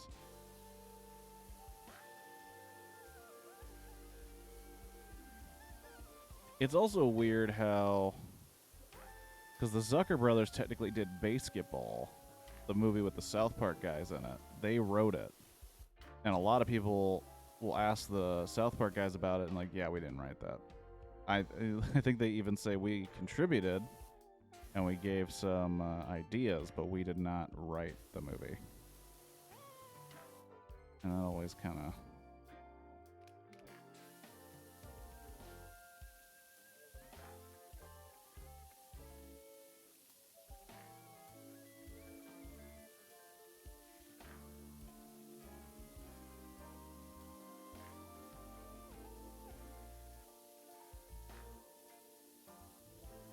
I think one way to know that they definitely didn't write it is, or have a lot of control, is the Jenny McCarthy of it all, because I don't think they would have hired her. But that's just my thinking.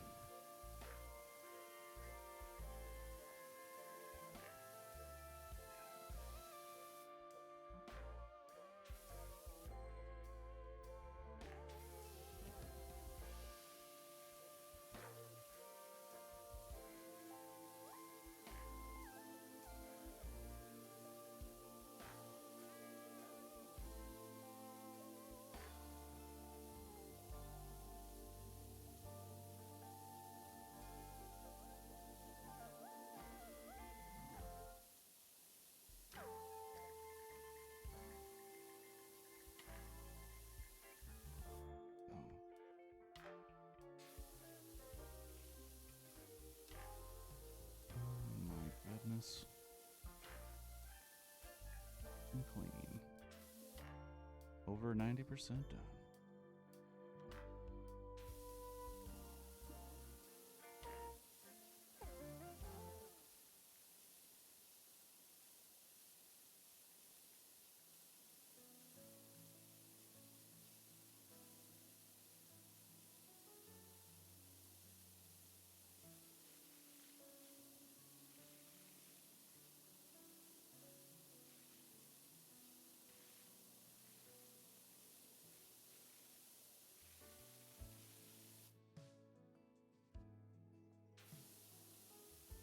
No.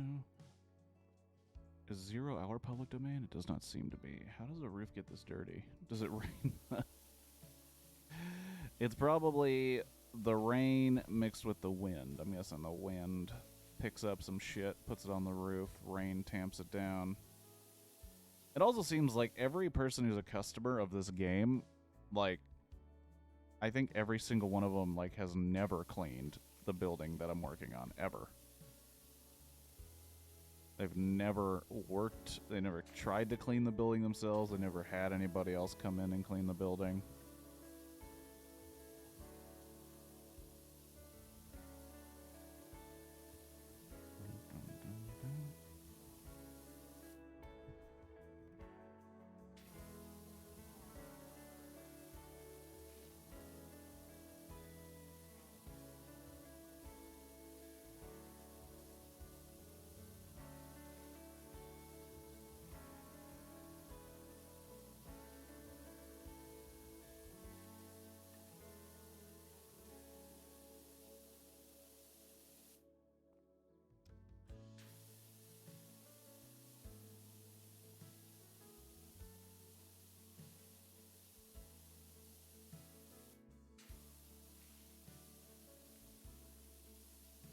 Also nice that this one came down to like just one section. Like I had to fix that one office wall situation, but I'm not like running around spot checking areas at the end of this one. I'm just cleaning up this roof.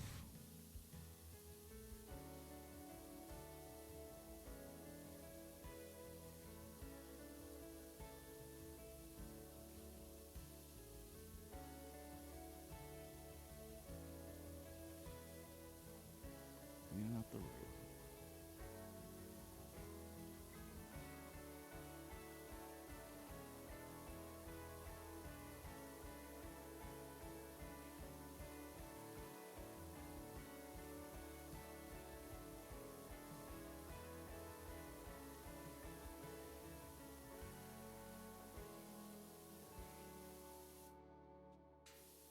Only 5% left.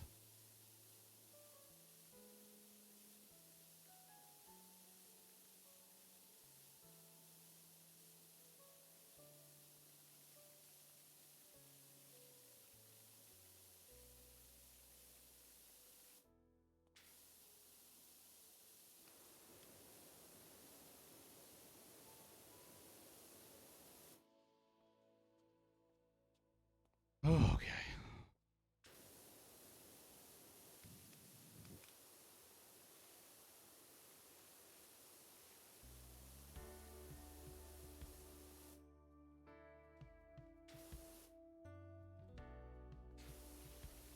It's also going to be fun when the black spot just disappears because I will have met the threshold.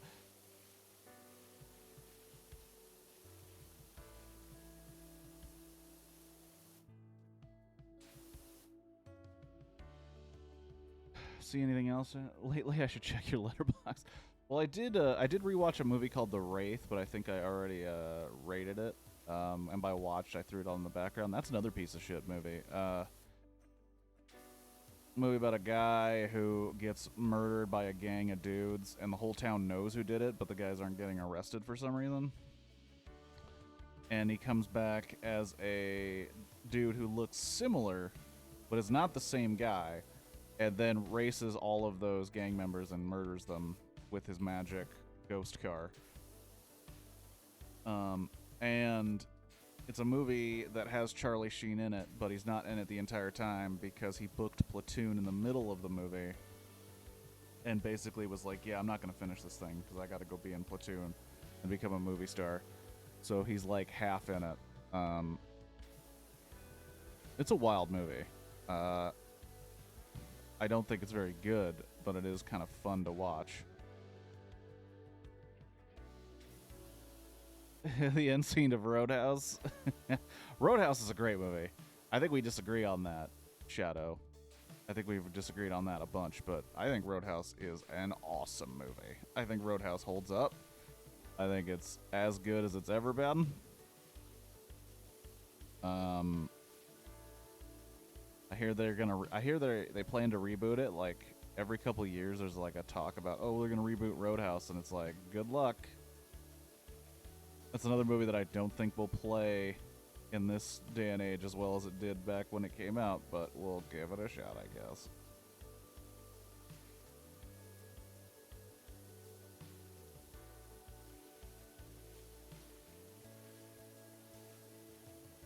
Oh boy. We're getting down to the nitty-gritty here.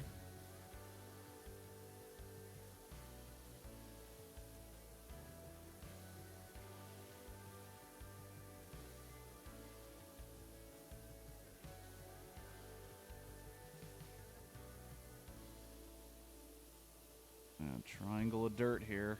And it's going to disappear any second now. Boom. Hey, FA, any chance you can come hose down a spare truck? The mayor's running us ragged over here.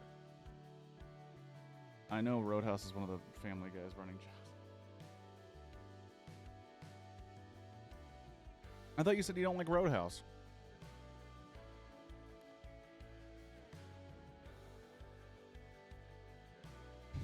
Look at me, I'm like a speedy fly that cleans. Damn. Who said I don't like? I thought you didn't like Roadhouse. Hold on.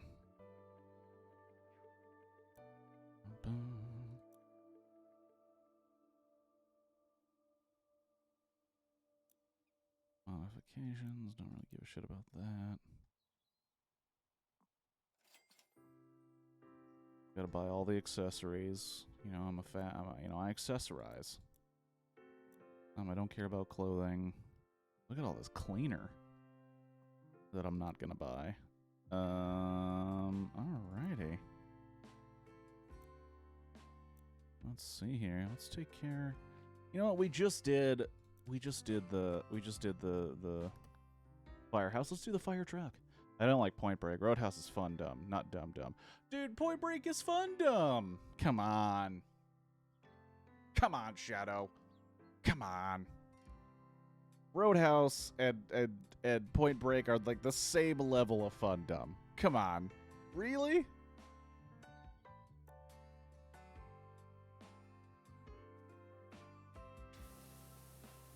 We respect each other's opinions here. I need to.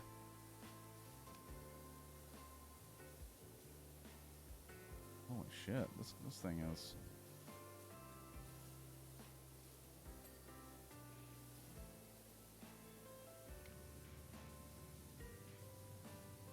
Wow, this puppy needs the.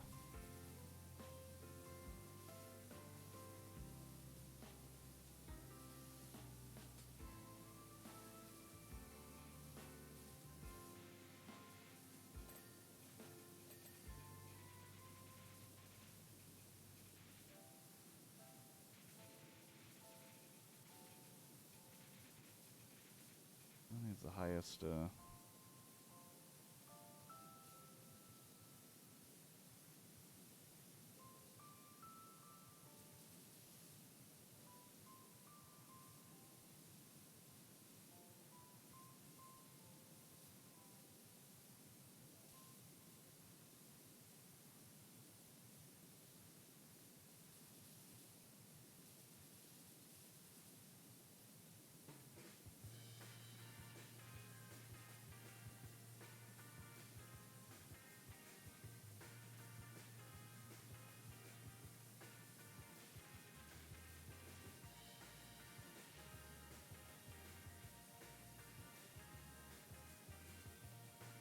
I might have to resort to cleaners just so I don't have to deal with this shit.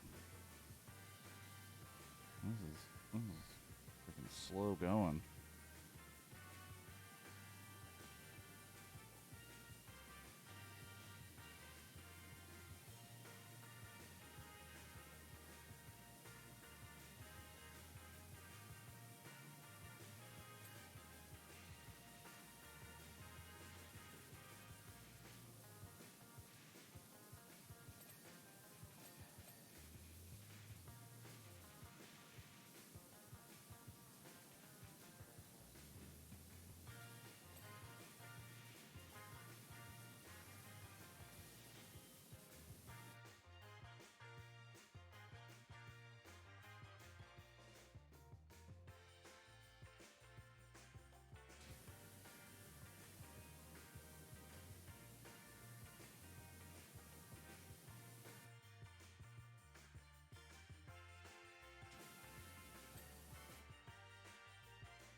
Can you afford a bigger squirt gun?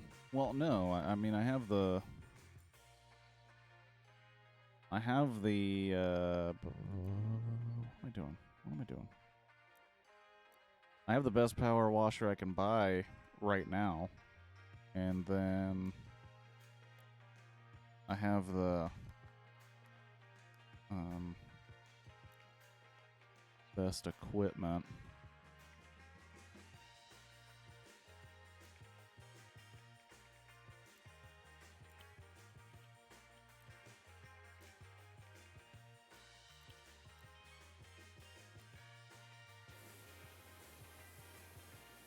I guess I could do that. Zooms in a little bit.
Oh man, movies. You know what? Movie that I turned somebody on to recently. Not it's not a movie; it's a show. A show called The Rehearsal. Does anybody watch this with Nathan Fielder, the comedian? Idea being that he takes people and have them rehearse either something really tough that they don't really want to do, or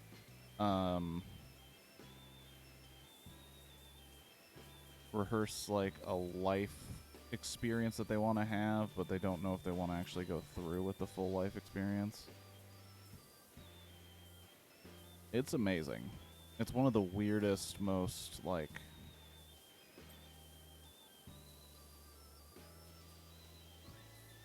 I don't know what the word is. There's a theory the cat's not really missing.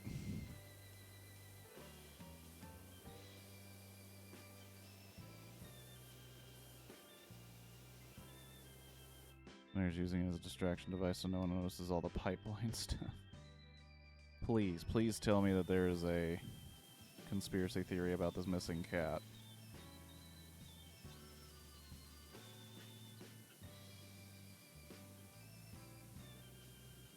It's how do I say this? It's a reality show-ish. I wouldn't say it's like a true reality show. It's really like avant-garde comedy about getting people like, because really his first show, Nathan For You, kind of put forth the idea that literally anybody will do anything if you say it's for a reality show, and then he proves it unequivocally in The Rehearsal / Nathan For You. Like, some of the crazy shit people do that are just like, well, it's just part of a TV show, I guess. And then they just do the crazy shit that they do on a reality show. I don't know, man. It's worth a watch. The Rehearsal. It's on HBO. Well, no, it's on Max, because HBO Max doesn't exist anymore. It's just Max for some strange reason.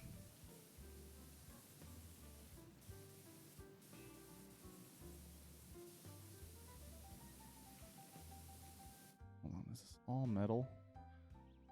This is all metal. Then we're gonna go here.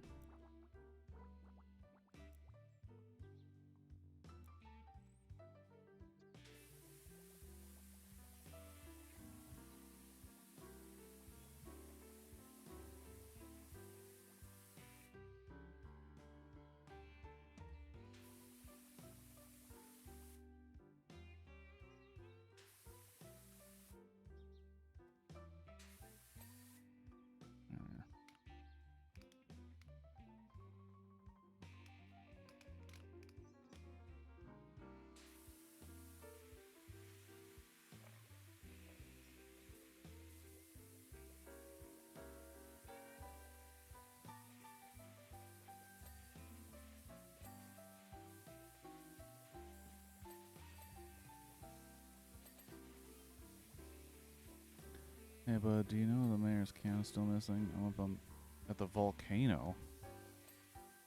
What the fuck, Calvin?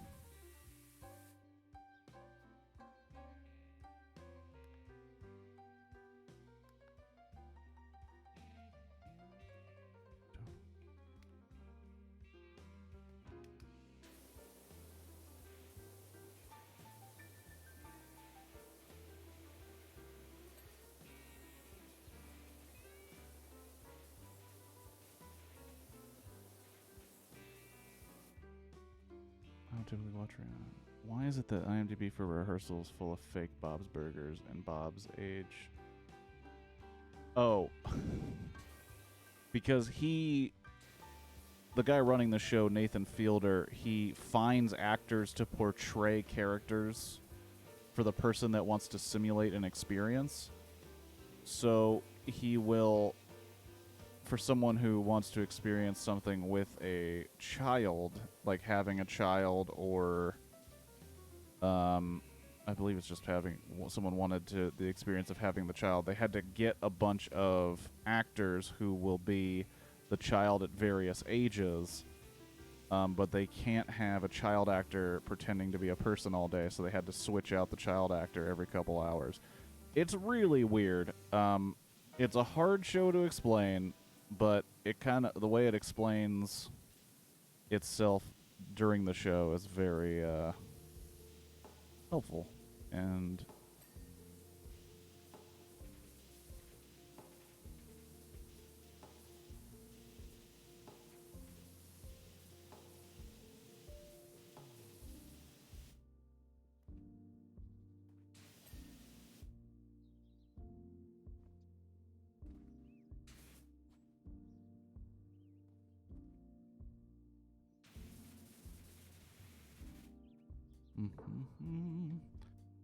just cleaning a fire truck.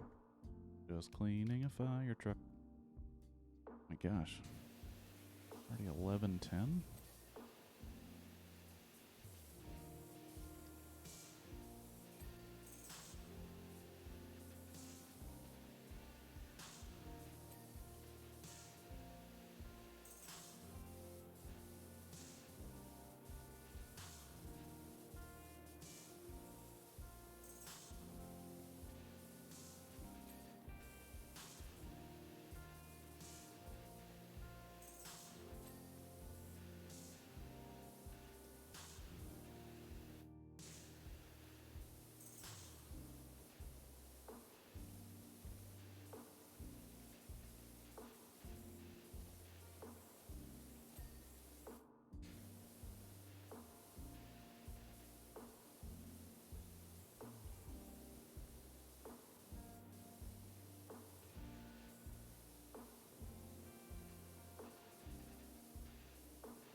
But yeah, rehearsal.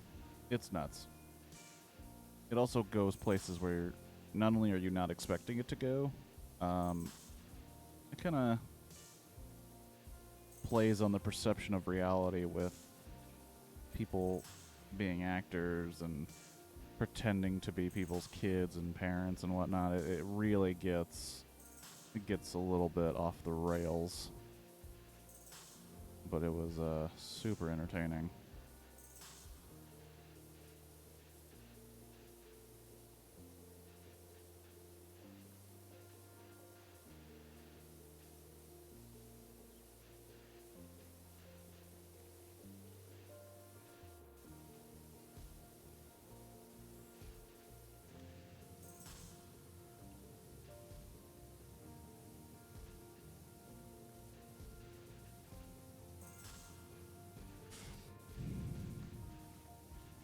Damn steps. I want to get the step ladder to clean the steps.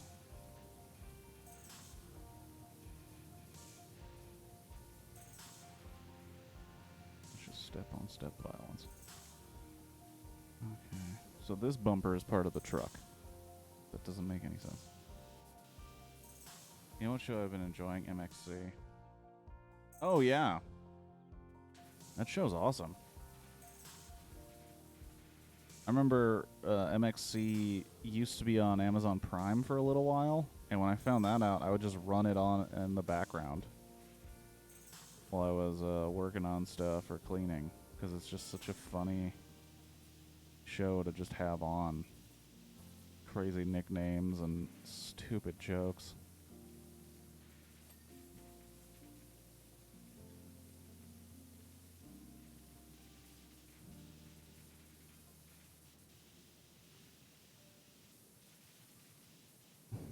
Another job. Jobs don't stop.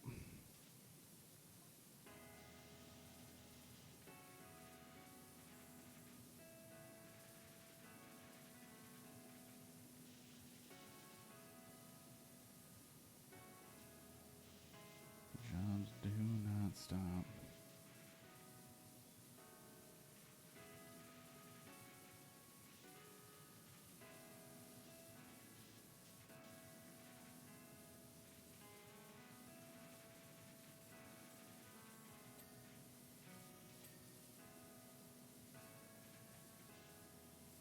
I don't know why I always pop up like that. I always jump. I don't just get out of the crouch.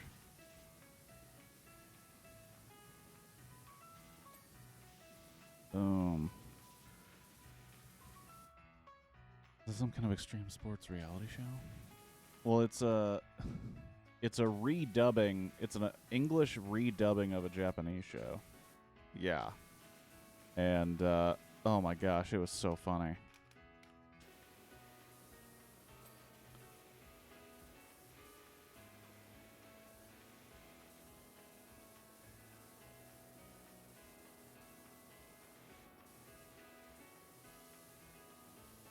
Such a funny, ridiculous show.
Oh, it's a parody, for sure.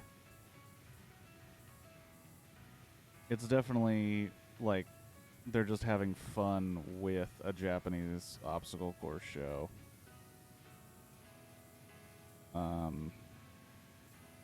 Like, they basically make characters out of all of the participants. Like, it's not even really showing the competition, like, how it's supposed to, if that makes sense. The last time I saw it was on Amazon Prime, but I think it's gone because I think I would have kept watching it. But it also seems like a show that I don't think anyone really gives a shit. So there's probably whole episodes up on YouTube or something. Because it wasn't like it was one of those shows where it wasn't like super duper popular because it was on like kind of cable show. It's a parody. I tend to.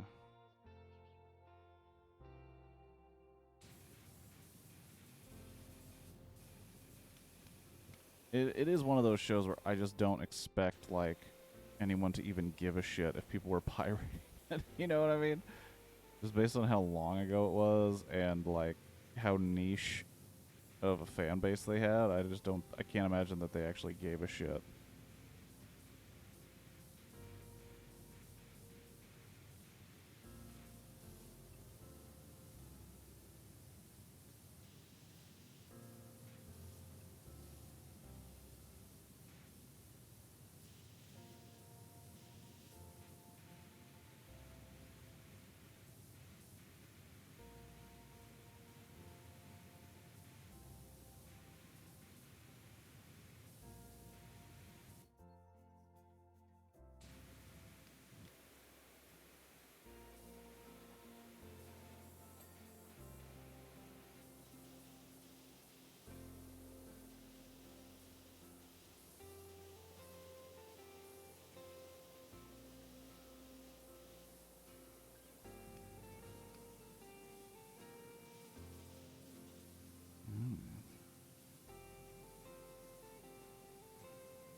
We used to have access to Tubi in this country, then we lost it. Ugh. Shudder. Shudder's got some crazy shit. I remember having some friends over for the Super Bowl one year during the halftime show. I said, who wants to watch let's watch some MXC until the game is back on. That's how we missed out. MXC prevented you from seeing Janet Jackson's not even bare breast. Like, she had something covering the nipple. But it was a pretty big moment in television history. Little did they know that everybody would be checking out pornography on their phone at any time, all the time.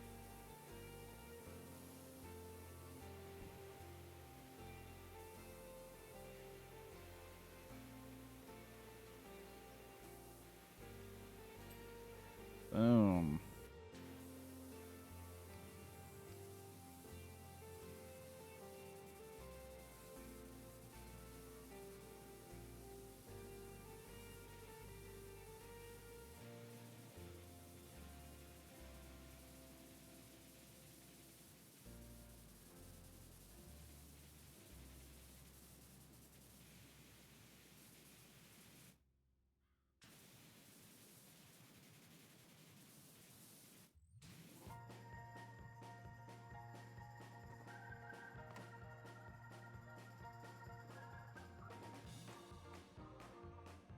Police rules, fire drools. Wow. Wow, wow, wow, wowzers.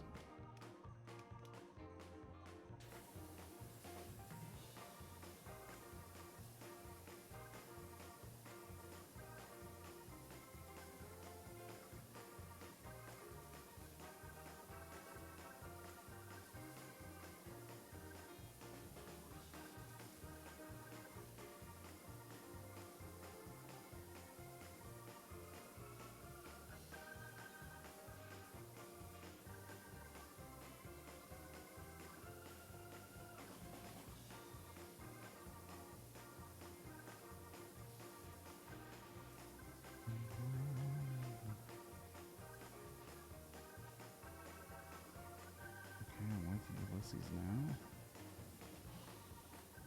You're within a whisker of Ulysses now.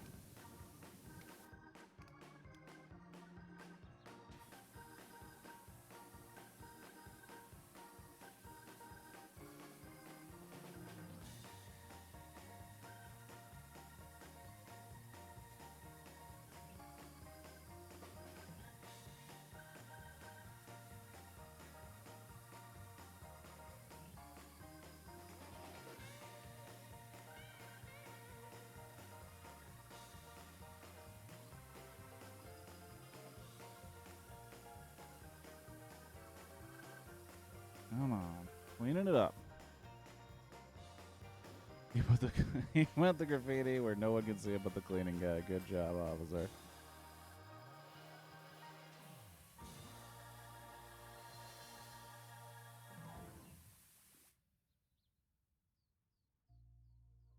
Yeah, they're real clever ones.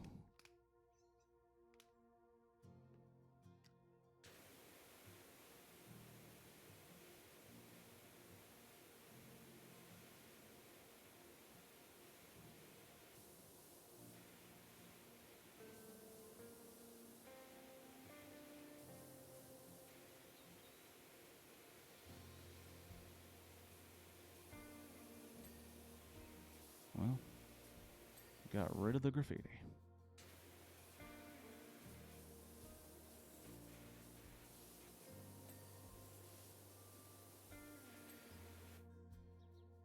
Handles and then the hose.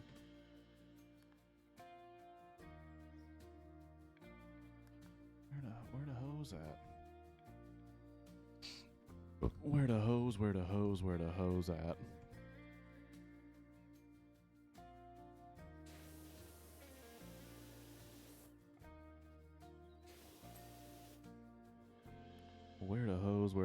Where the hose at? Talking about a literal hose. I'm talking about what some folks would call women who may or may not participate in sex work. I'm not talking about that. I'm talking about a literal hose. Are these handles?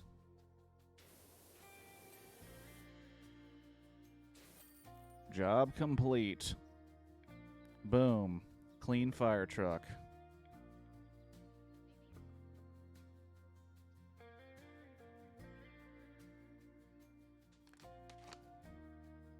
All right. You're a legend. That is absolutely pristine. Even the rust is gone. Alrighty. Let us continue. Actually, let's take a look. Not cleaning liquids. There we go. Equipment. I got all that equipment. I need to be at level 90 to get the next one. Son of a biscuit. Alright. Career mode. Grandpa Miller's car? Or recreational vehicle. I think we're going to take care of the car. I think we're going to take care of that car right now. Hope you're as good as with cars as you are with houses, because I've got my old wagon out in the garage, and it's dirtier than a dung beetle's Christmas list. What a metaphor. Still turns over fine, but I'm not taking Dolores out for a spin until it gets clean. Until it's as gleaming as she is. Aww. Let's clean this hunk of shit. I'm avoiding the house. I just don't want to start a bigger project. Oh, I don't want to start a bigger project I know I can't finish. Let's see. Well, look at this. Look at this piece of shit. You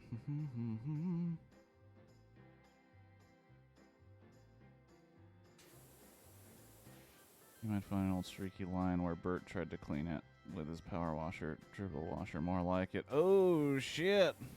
Talking shit about other power washers, I'm down for that.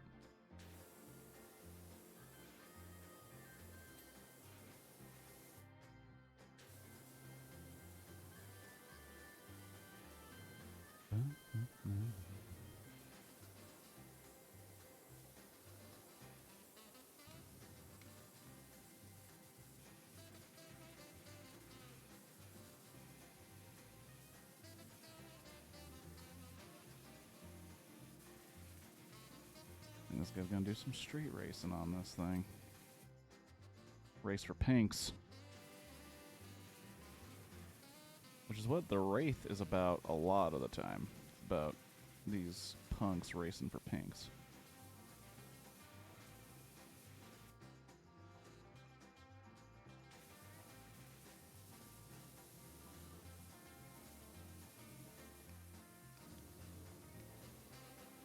If I just use metal cleaner, it'd be over so fast. But it's not the same experience.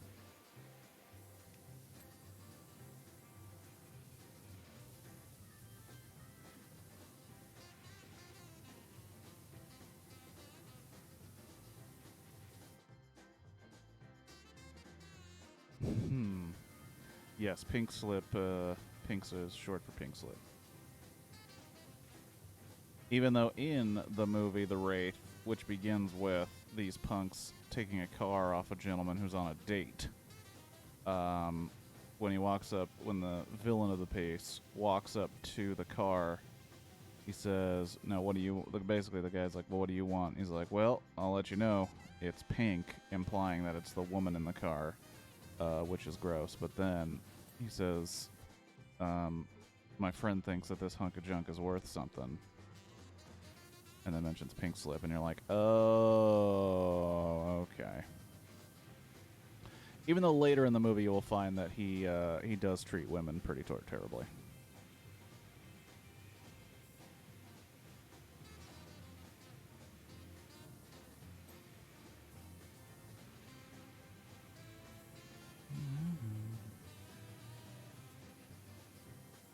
I mean, that's right. I used to race that beast all over. It's got a grunt, like an angry rhino. 1989 Race of Champions in it. I watched that on TV. So the guy's losing his mind. He shouldn't be driving this vehicle. if he's mixing reality and the truth.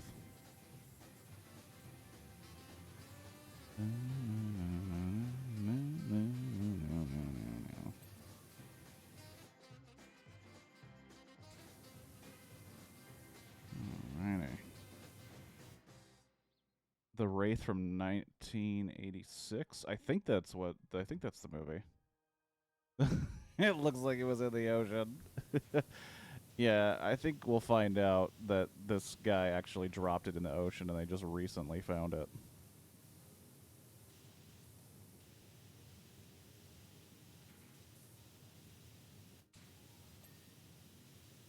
Clean tire. Clean wheel.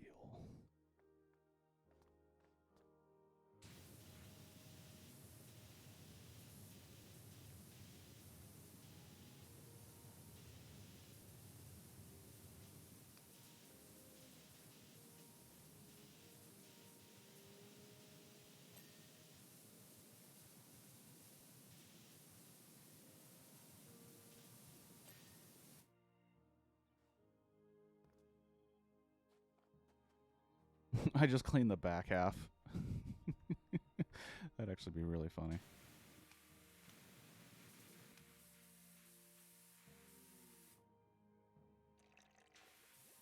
Let's just, make it roll. Hey, Dirt. Why did you call me Dirt?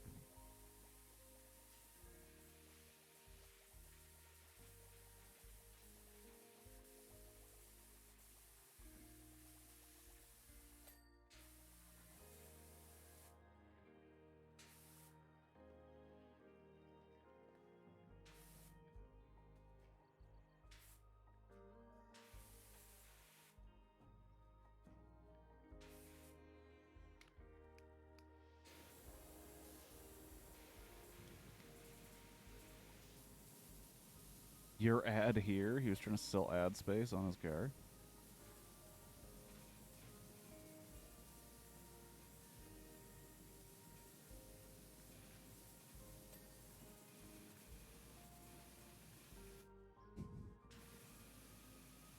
What? Get lost, would you? Okay. What? I think he's talking to himself. I don't think... How long will you be? I was thinking of taking the car to tear it down the stewarding system. What the hell? I think this dude might actually be... I've had word with Lenny, and he's certainly not going to be tearing it up down the sewer system. We'll be sticking to Main Street for now. You shouldn't be driving with him at all. He is not Will.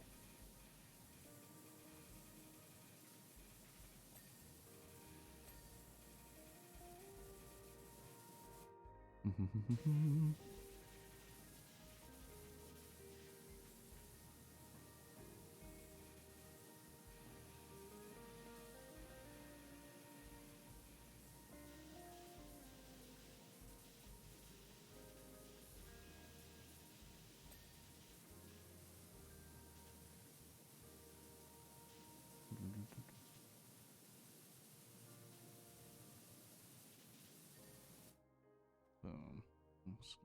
Moment. Dodge.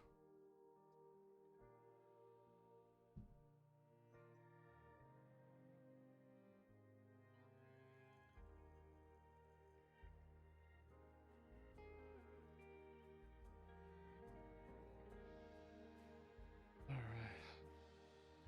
If he sells an ad and makes him official pro racer, crazy rich guy is the best kind of client. They'll pay you lots of money for very silly things. Yeah, but then those are also the guys that like randomly show up with like a gun and then they accuse you of like stealing their wife who has been dead for like 5 years. And then you're like, dude, what are you talking about? And then he thinks it's the 80s. So then he just does coke and then runs his car into a building thinking that a street's still there that hasn't existed for 30 years, 40 years. Crazy rich guys, they seem fun, but they don't understand consequences, and they've never really experienced any.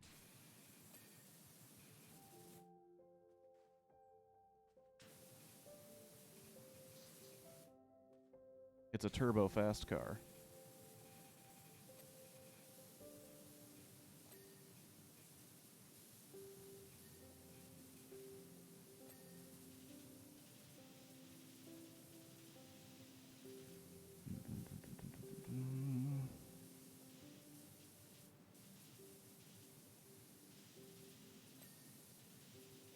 You know, we opened up the stream talking about, you know, trans panic and drag panic, but I did watch a movie recently called Hackers, which was really, really bad. But one weird thing about that movie, Hackers, is it put into our heads that, like, or didn't put it into our heads, but it tried to convey the idea that, like, hackers are, like, just gender non-binary folks. Okay. Like, every single hacker character in Hackers is, like, pretty fluid. Well, almost all of them. I'd say, like, 90% of them. They, like, kind of play this attitude of, like, dudes wearing dresses and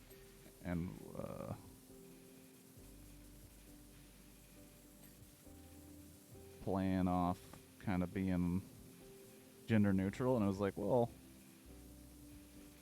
that's fine, but I don't think all hackers do that, and that also means that none of non-hackers are doing it. It was just kind of a weird thing. Boom. Did anyone notice how I was, like, scarily at the front of the screen?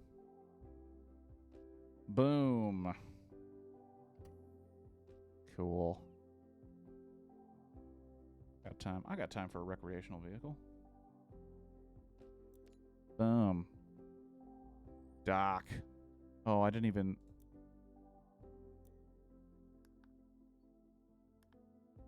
I didn't even say what... I didn't even see what they said. About cleaning their car that they're definitely going to wreck somewhere because they have Alzheimer's. Doc, we'd like you to meet our trusty RV. Before we settled down at Esther's, we traveled around the country chasing mysteries, doing odd jobs, and just bumbling around. Wait, is this the mystery machine? One day we might be deep in a wood, the next we're traveling at breakneck speed along country roads, evading the authorities, all of which has taken its toll on the poor RV. Please give her a clean. She deserves to reclaim her crown as queen of the open road.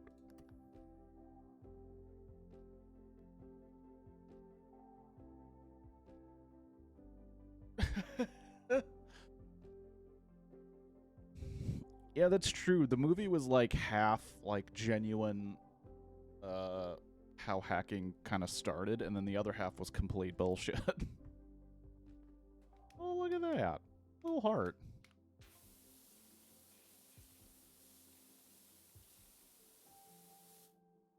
Well, that's kind of beautiful. I like that. I don't want to take that off the door. Just want to say how grateful Jenny and I are for everything you've done for us. It's really helped get on our feet. It sounds silly, but washing the house was no one. That's what makes such a difference is for the car. Oh, look at that on the wheels. Love.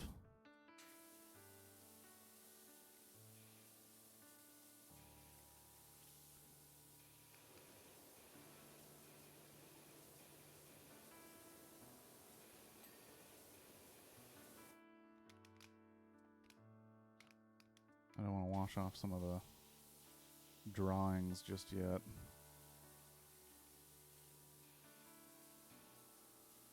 It was a hippie RV. Let's be honest with ourselves. It was a hippie RV. Lots of free love happened in this RV, if you know what I'm saying. People exploring free love culture, if you catch my meaning, my drift. People were having a lot of promiscuous sex in this RV, is what I'm saying. People were engaging physically with people they maybe not even know.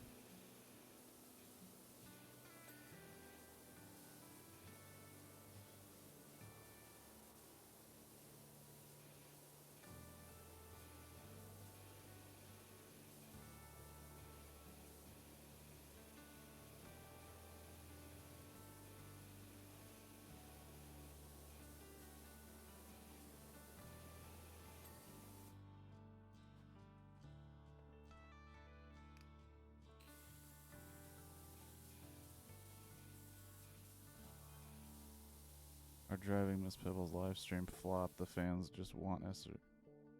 We sold the car for a lot. I mean, a lot. And I mean, yes, we do want us. So they sold the car? Well, that's lame.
You're telling me Penn Jillette doesn't send skateboarders to steal from techno kids?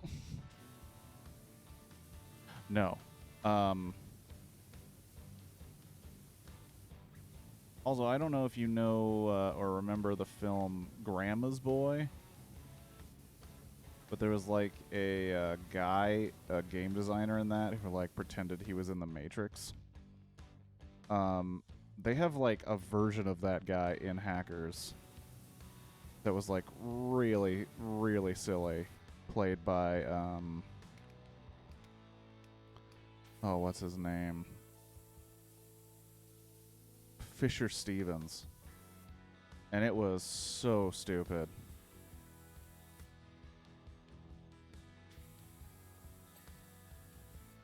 Oh my gosh, it was bad.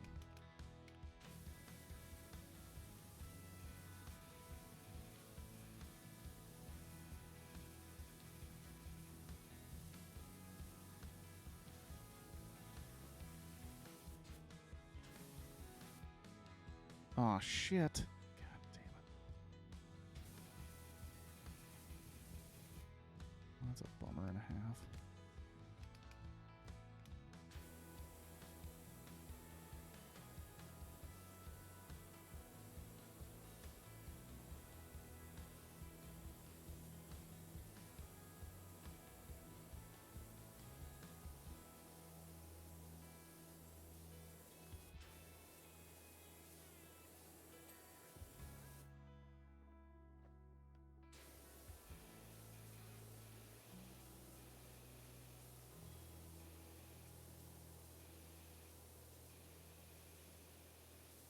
What am I missing on the window? Oh, the bottom.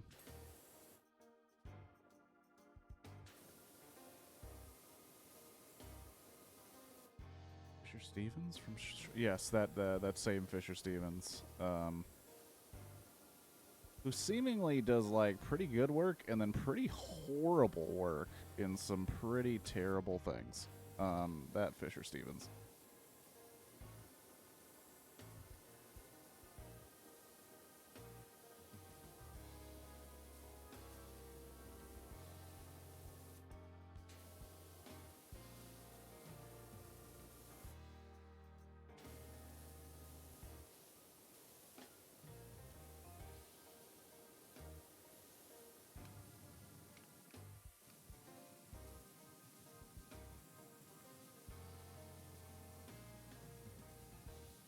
Buy cleaning fluid so we can afford the big bad pressure washer.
Rusty AF.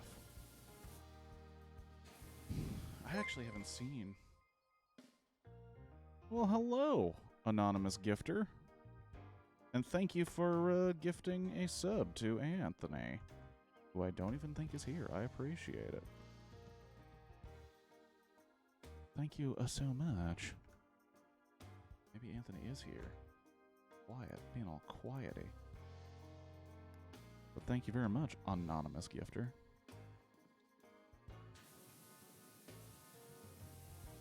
I appreciate. But yeah, like I said, I have not seen Short Circuit. Seems like a movie I need to see.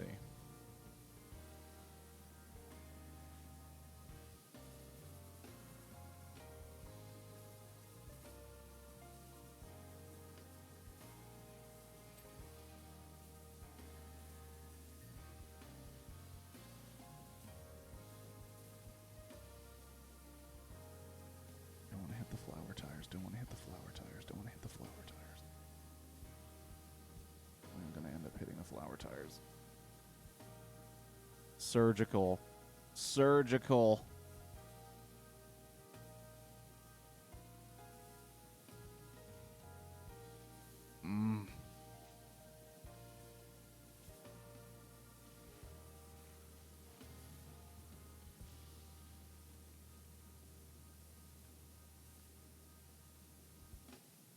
Meanwhile, there's just shit all over the side of this thing that I can't even see.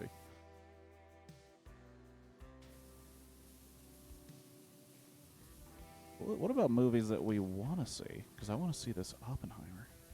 The gifting noise woke me up. What happened while I was asleep? Well, we talked about some movies. We talked about some TV shows. I cleaned a couple of cars and a fire truck. Well, actually, one car and a fire truck. Cleaned the firehouse. And now I'm taking care of an RV, and I don't want to destroy the art that they did on their door or their tires. So I'm kind of leaving those for last.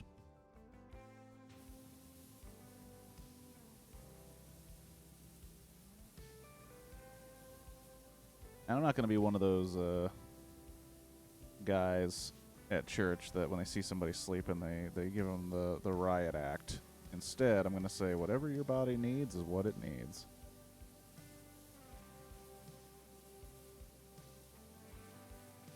You need sleep right now?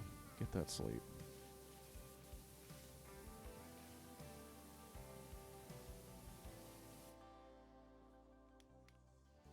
Oh shoot, I see another. Aww.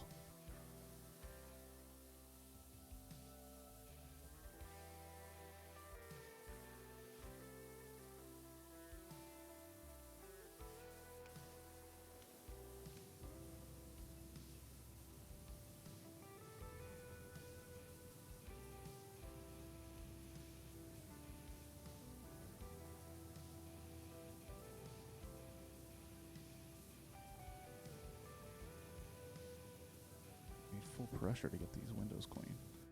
I don't want to watch I really don't like Christopher Nolan. Oh. I don't like all of Christopher Nolan, but I do want to see Oppenheimer. I will say that my enthusiasm waned a little bit when I saw how long it is. But I still plan on seeing it.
finished out. We got this whole section over. Got this whole section over here.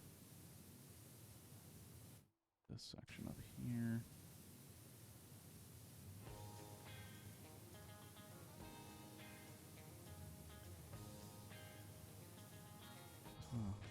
See the...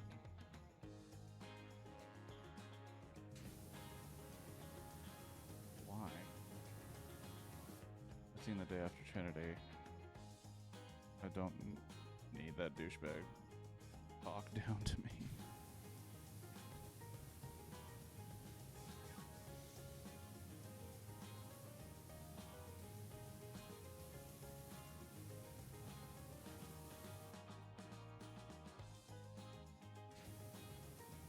Where the heck?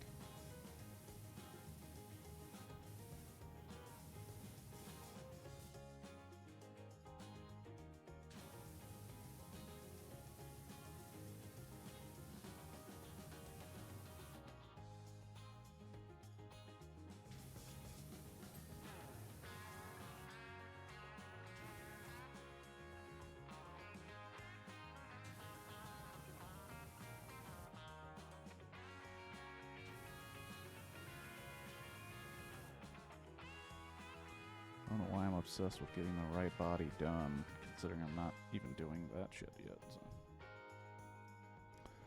Anyways, all.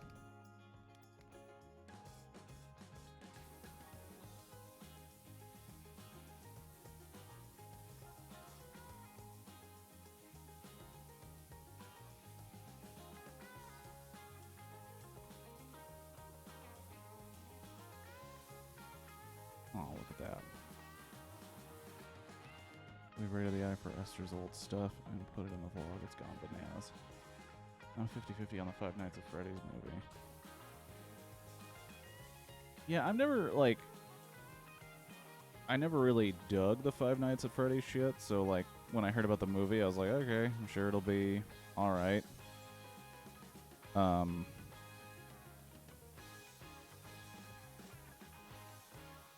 But yeah, I don't know if I definitely won't go to a theater to see it. I might see it on a streaming service at some point, but I'm like, well, I don't know, that's not really...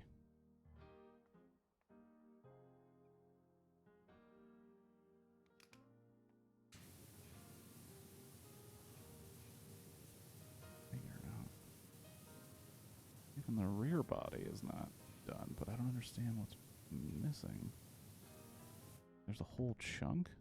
Oh, you've got to be kidding. The underside as well? Dumb.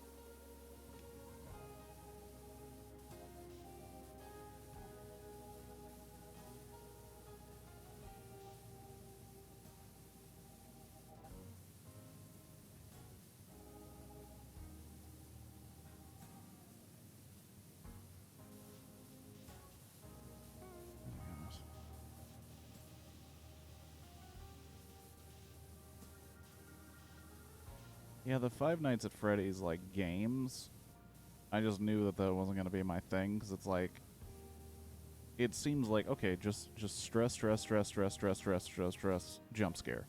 Stress, stress, stress, stress, stress, stress, jump scare, stress, jump scare, stress, stress, jump scare, jump scare, stress. And I'm like, well, I don't want to play that at all.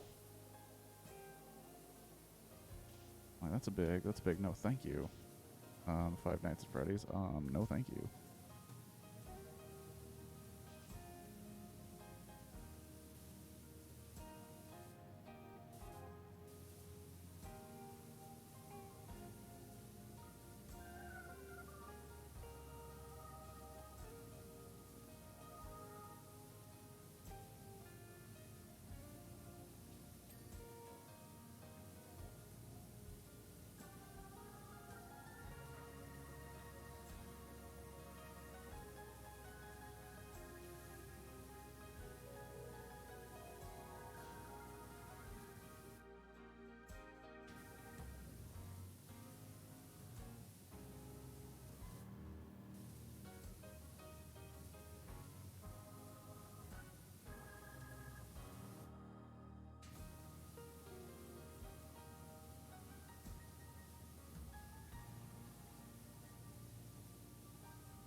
Lots of nooks and crannies out here.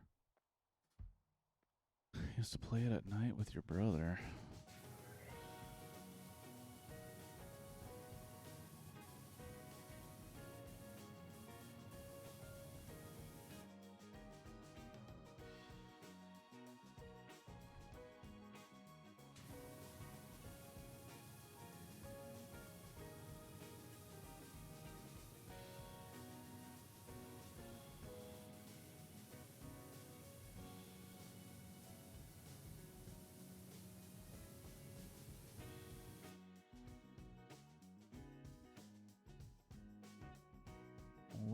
What part of the exhaust is not clean?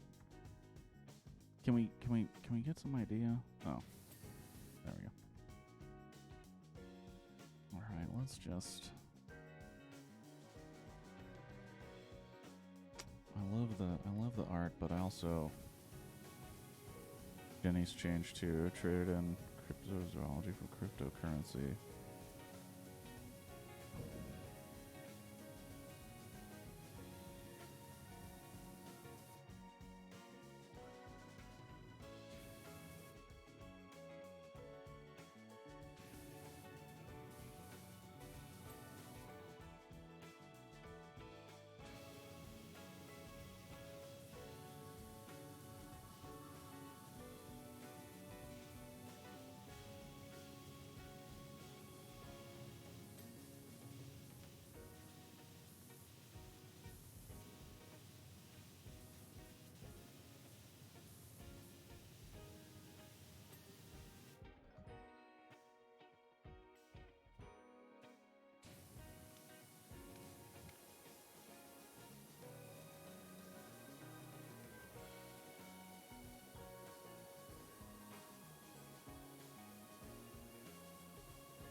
I don't know.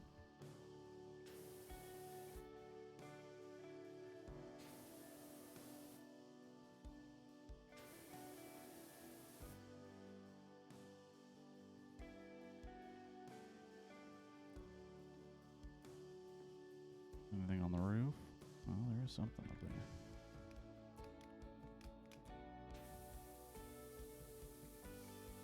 Oh, how cute.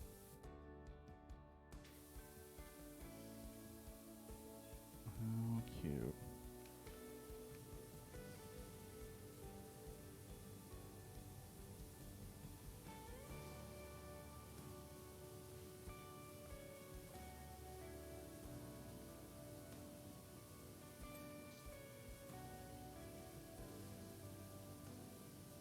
Oh, really? That's considered part of the right body? That's dumb.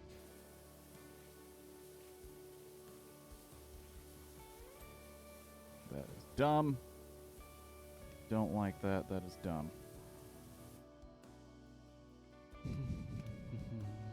remember the last game that I played with my brother. Did someone draw a cool S on there too? Oh,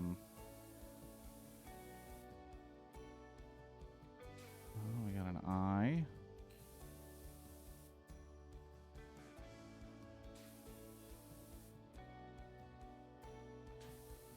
Oh, it's looking like we didn't get a Stussy S.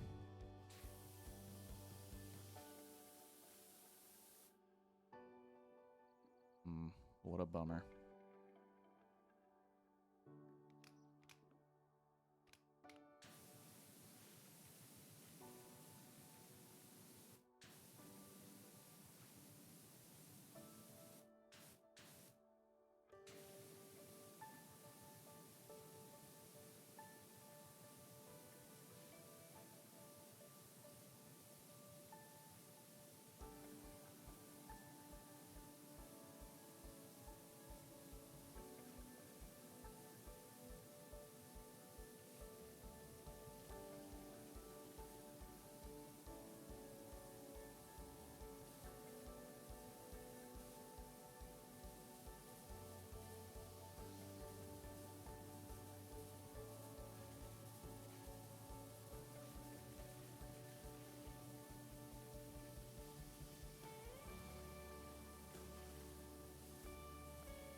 brake lights you gotta clean out with a frickin' toothbrush.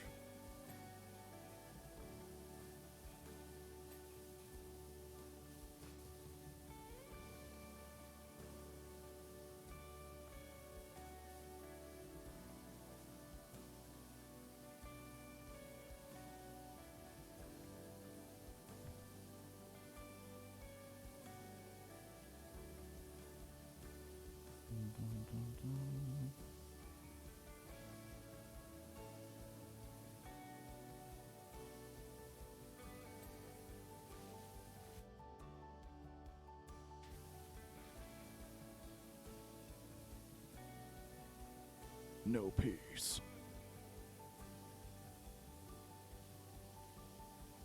Or maybe they're just big fans of trash talk.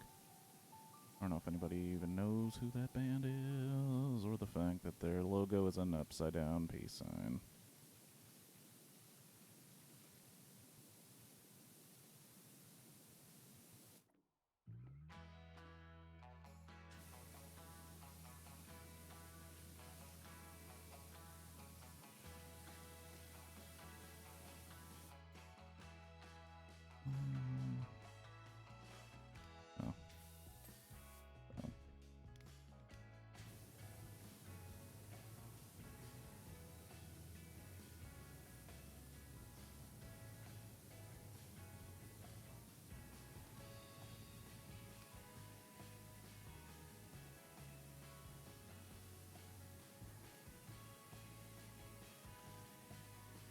Tougher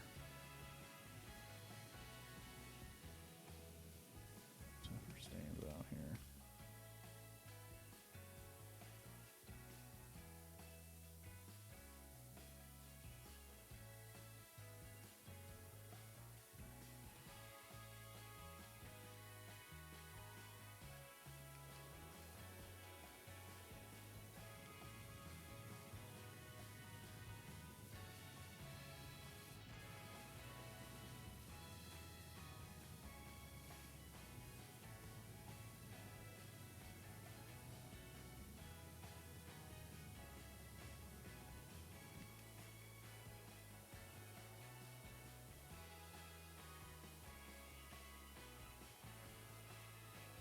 I feel like this song sounds like an 80s sitcom theme.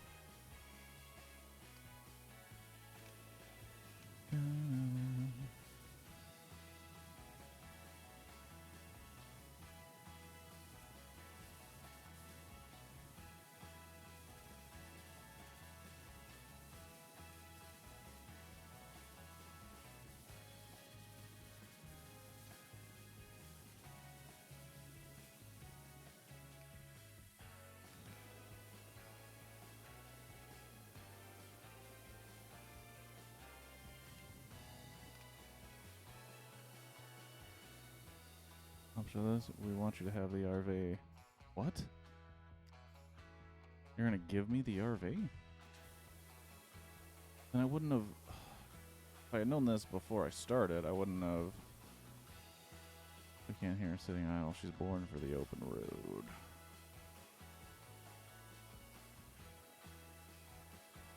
They're gonna renege on that when someone offers a crazy amount for it.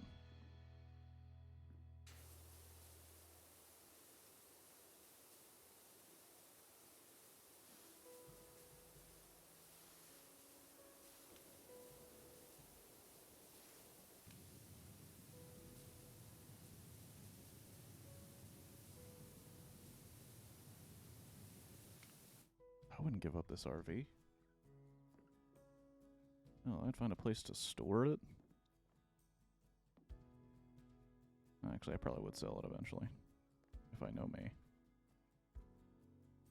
Kirk, I'm currently 5K away from the ability to take off your glasses. Oh, shoot. I feel like I should warn you. I did come up with something that I kind of wanted to implement when I knew that the streaming schedule would be more concrete, because there's still moving going on.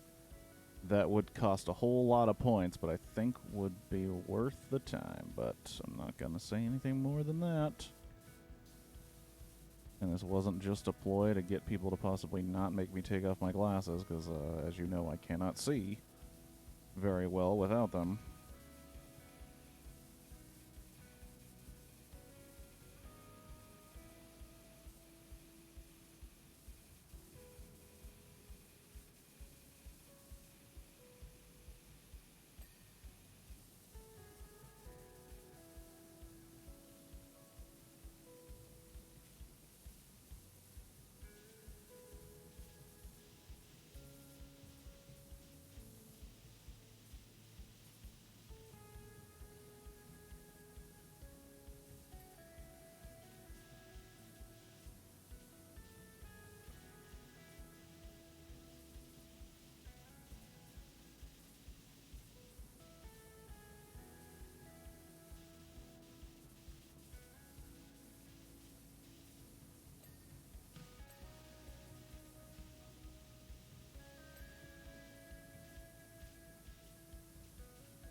I'll save my points then. But yeah, the whole point system, you know, it's thrown way out of whack because, I mean, if you're a newcomer and you have essentially 0 points, like, you want to give them a chance at something, but then there's the folks that have, the diehards that have been around here forever. They haven't spent their points on anything, and you want to give something for them, but you also don't want, you know, I don't want to do anything rash. Do anything outrageous.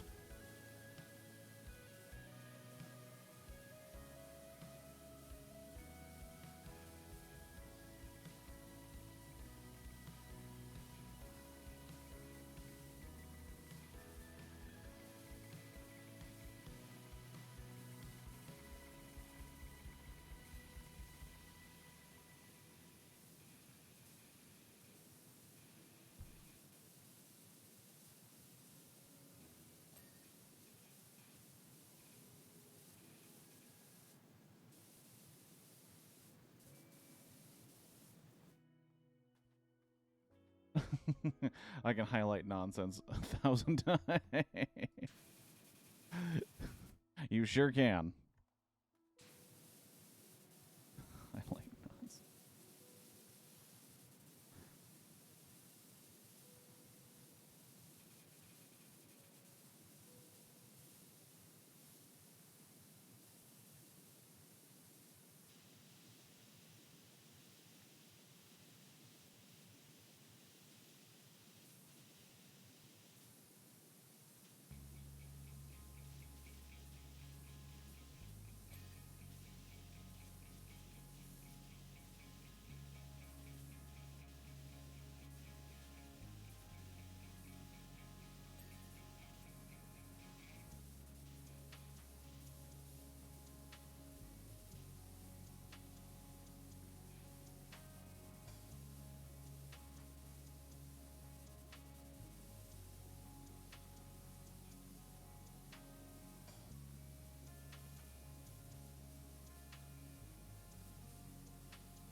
God damn it, the left body. Are you serious?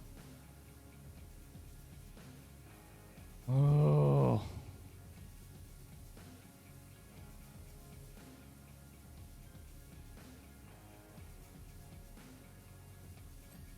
There we go. F and A. Alright, well, I know I said I wouldn't do this, but I also... I'm just kind of tired of looking at this RV, sweet as it is.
Where is the bumper?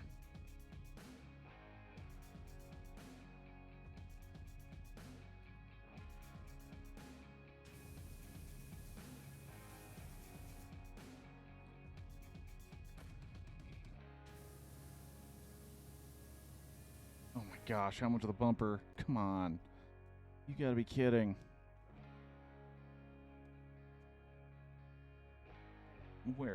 Where's the bumper trouble? Where is the bumper trouble, please?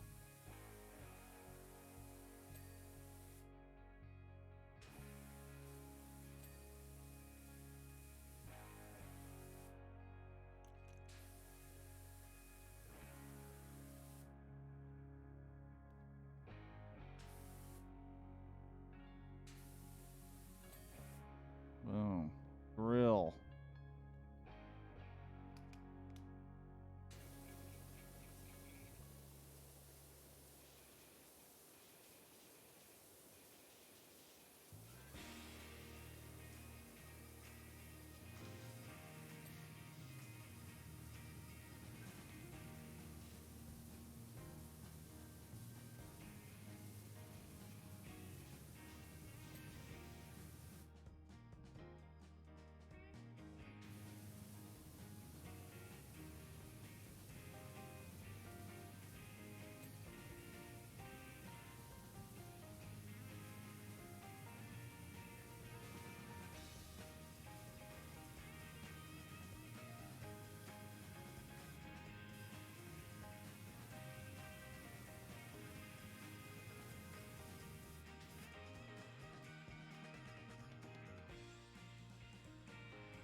That means the back bumper isn't done either. Son of a bitch. Oh, there's another bumper I'm not thinking of. The secret third bumper. The elusive secret third bumper.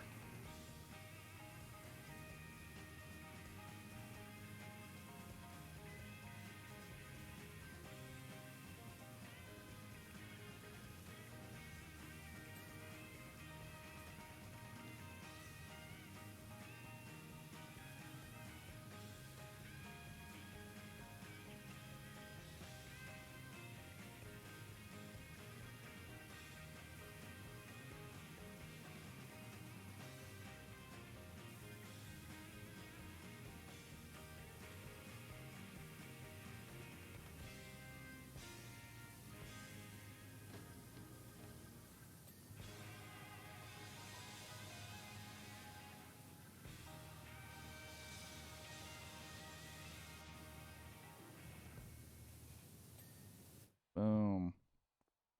One more. The bumper.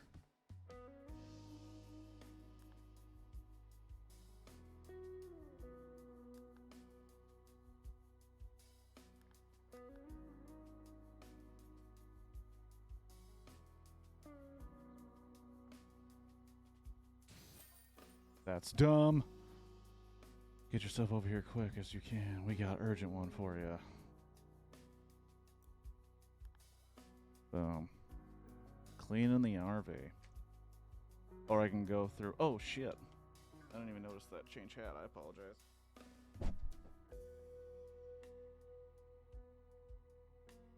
Hey, for Oppenheimer. Nuke Mars. Harper here. Just want to thank you again for gifting me the RV. About to hit the road. Masters unknown. She is so beautiful. Washer upgrade. Take care. Keep an eye out for any interesting jobs for you. Take a bath.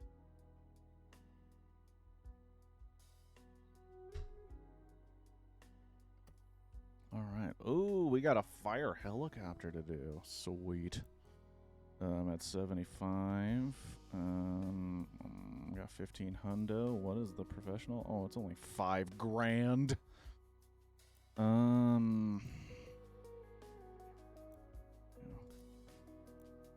Alrighty, well, I think that's a good enough time to stop. Thank you so much for hanging out with me, folks. I appreciate it. Thank you, Shadow and Squirtle and Felix and Anthony, who may have been here. May have been creeping in the background. Anybody creeping in the background. The anonymous gifter of subs, I appreciate it. Have yourself a great rest of your Sunday, and I hope to catch you tomorrow, where I will be watching a film, and I'm very excited about this one. Very excited about the film we're watching tomorrow. Hopefully you folks like it as well. But until tomorrow, or next Sunday, I will give you one spoil. I'll give you one hint. It's very Canadian. It's a Canadian production. But that's all I'll give you. Later, everybody. Peace.